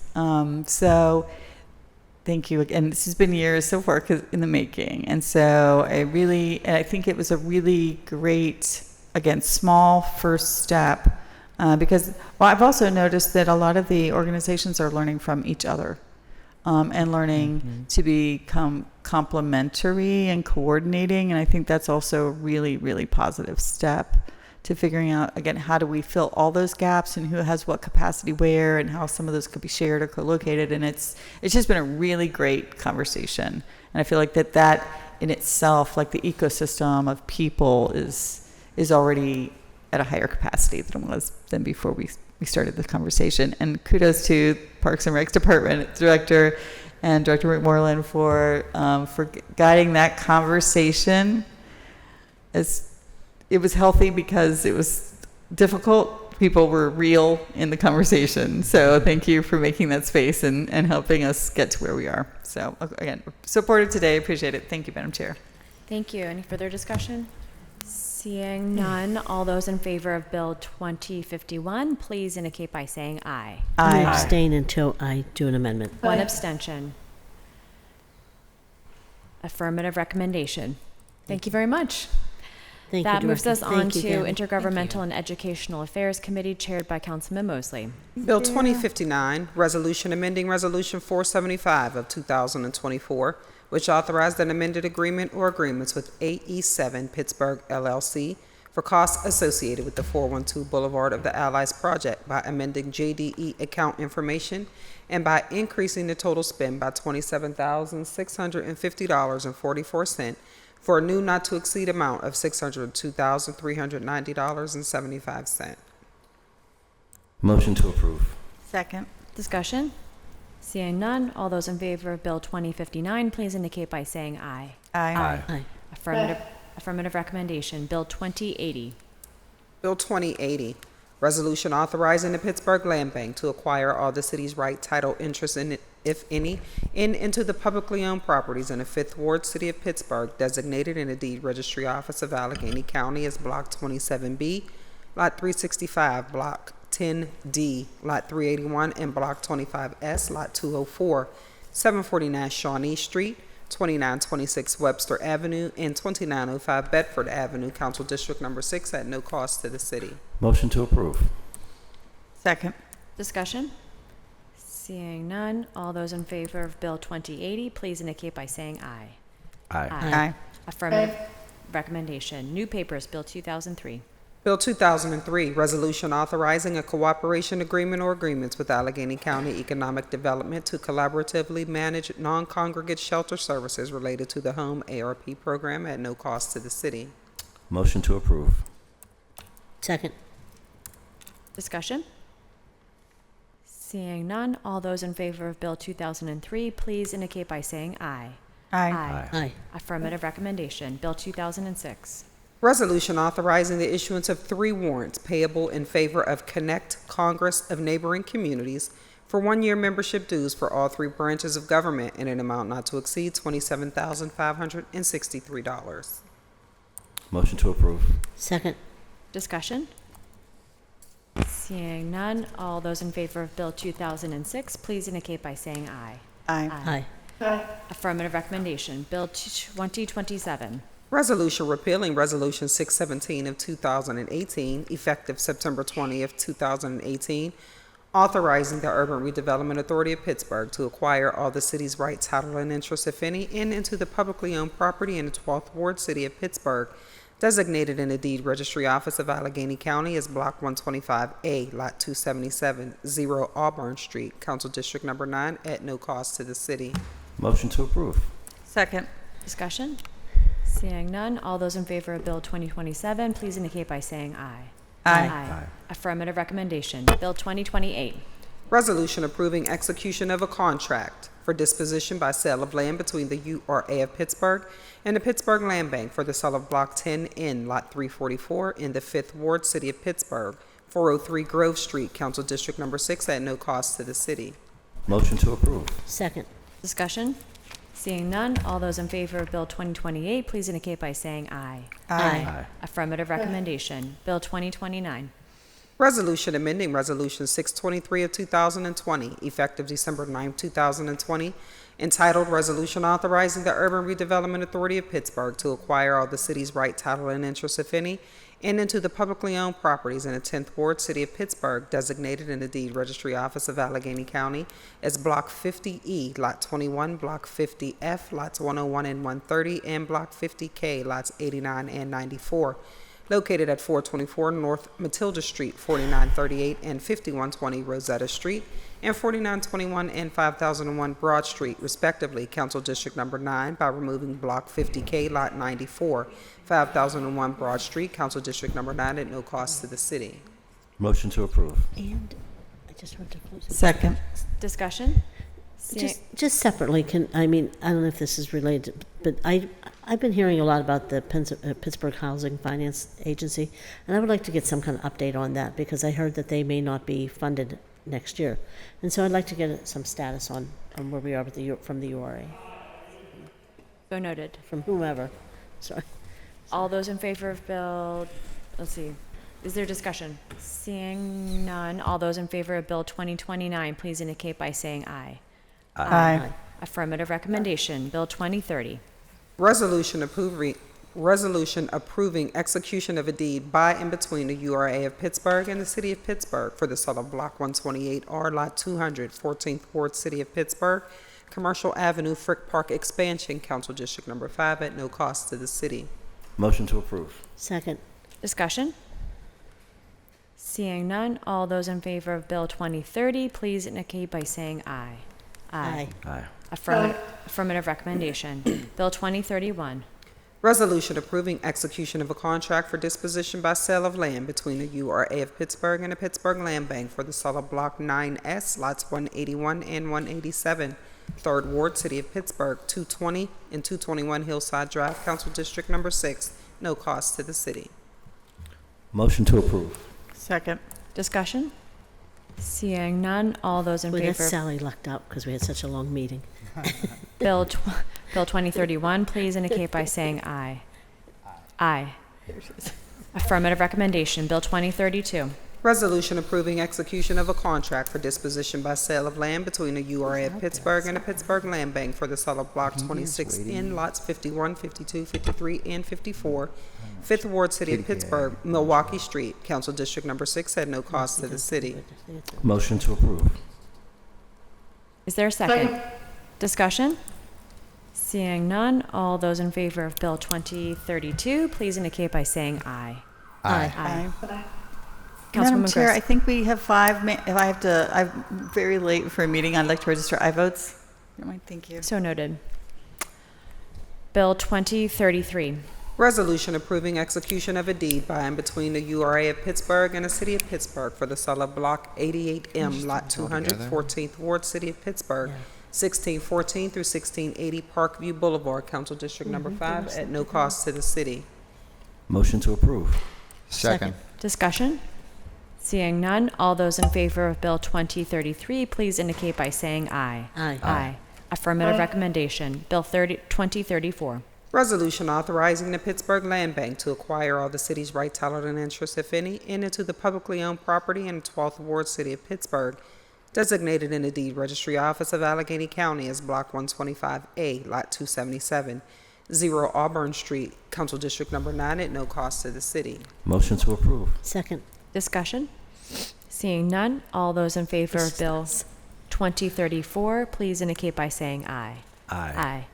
Affirmative recommendation, Bill 2035.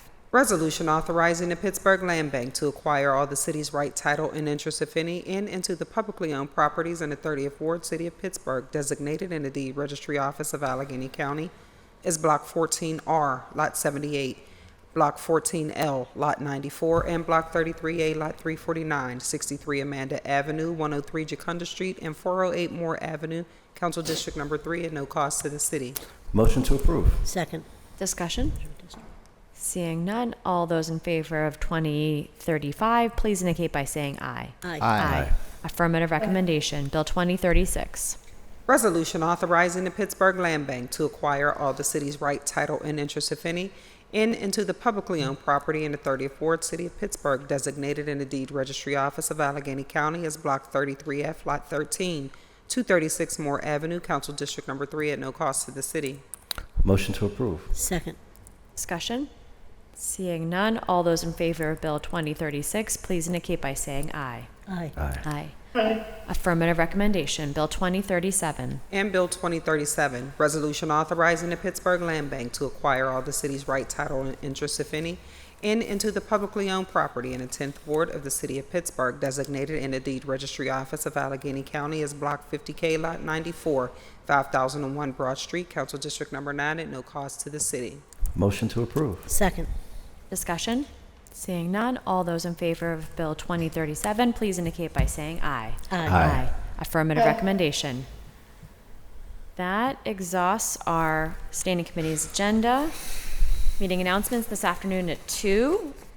Coming up pretty soon, council will hold a cablecast public hearing on Bill 1897 relative to the institutional master plan for Duquesne University. Speaker registration has closed. Thursday, July 17th, with sessions at 1 and 2 p.m., council will hold a briefing on the Pittsburgh water asset transfer. Next week, council will hold their regular meeting on Tuesday, July 22nd, and standing committees meeting on Wednesday, July 23rd, both at 10 a.m. To register to speak at these meetings and hearings, please fill out the sign-up form on the council meeting webpage by the deadline. You may also call the clerk's office at 412-255-2138. Is there anything from members? Nobody speaks or we'll tackle them. Seeing none, I'll take a motion to excuse the absent member, approve the minutes, and adjourn the meeting. So moved. Second. All those in favor? Aye. Aye. Meeting is adjourned.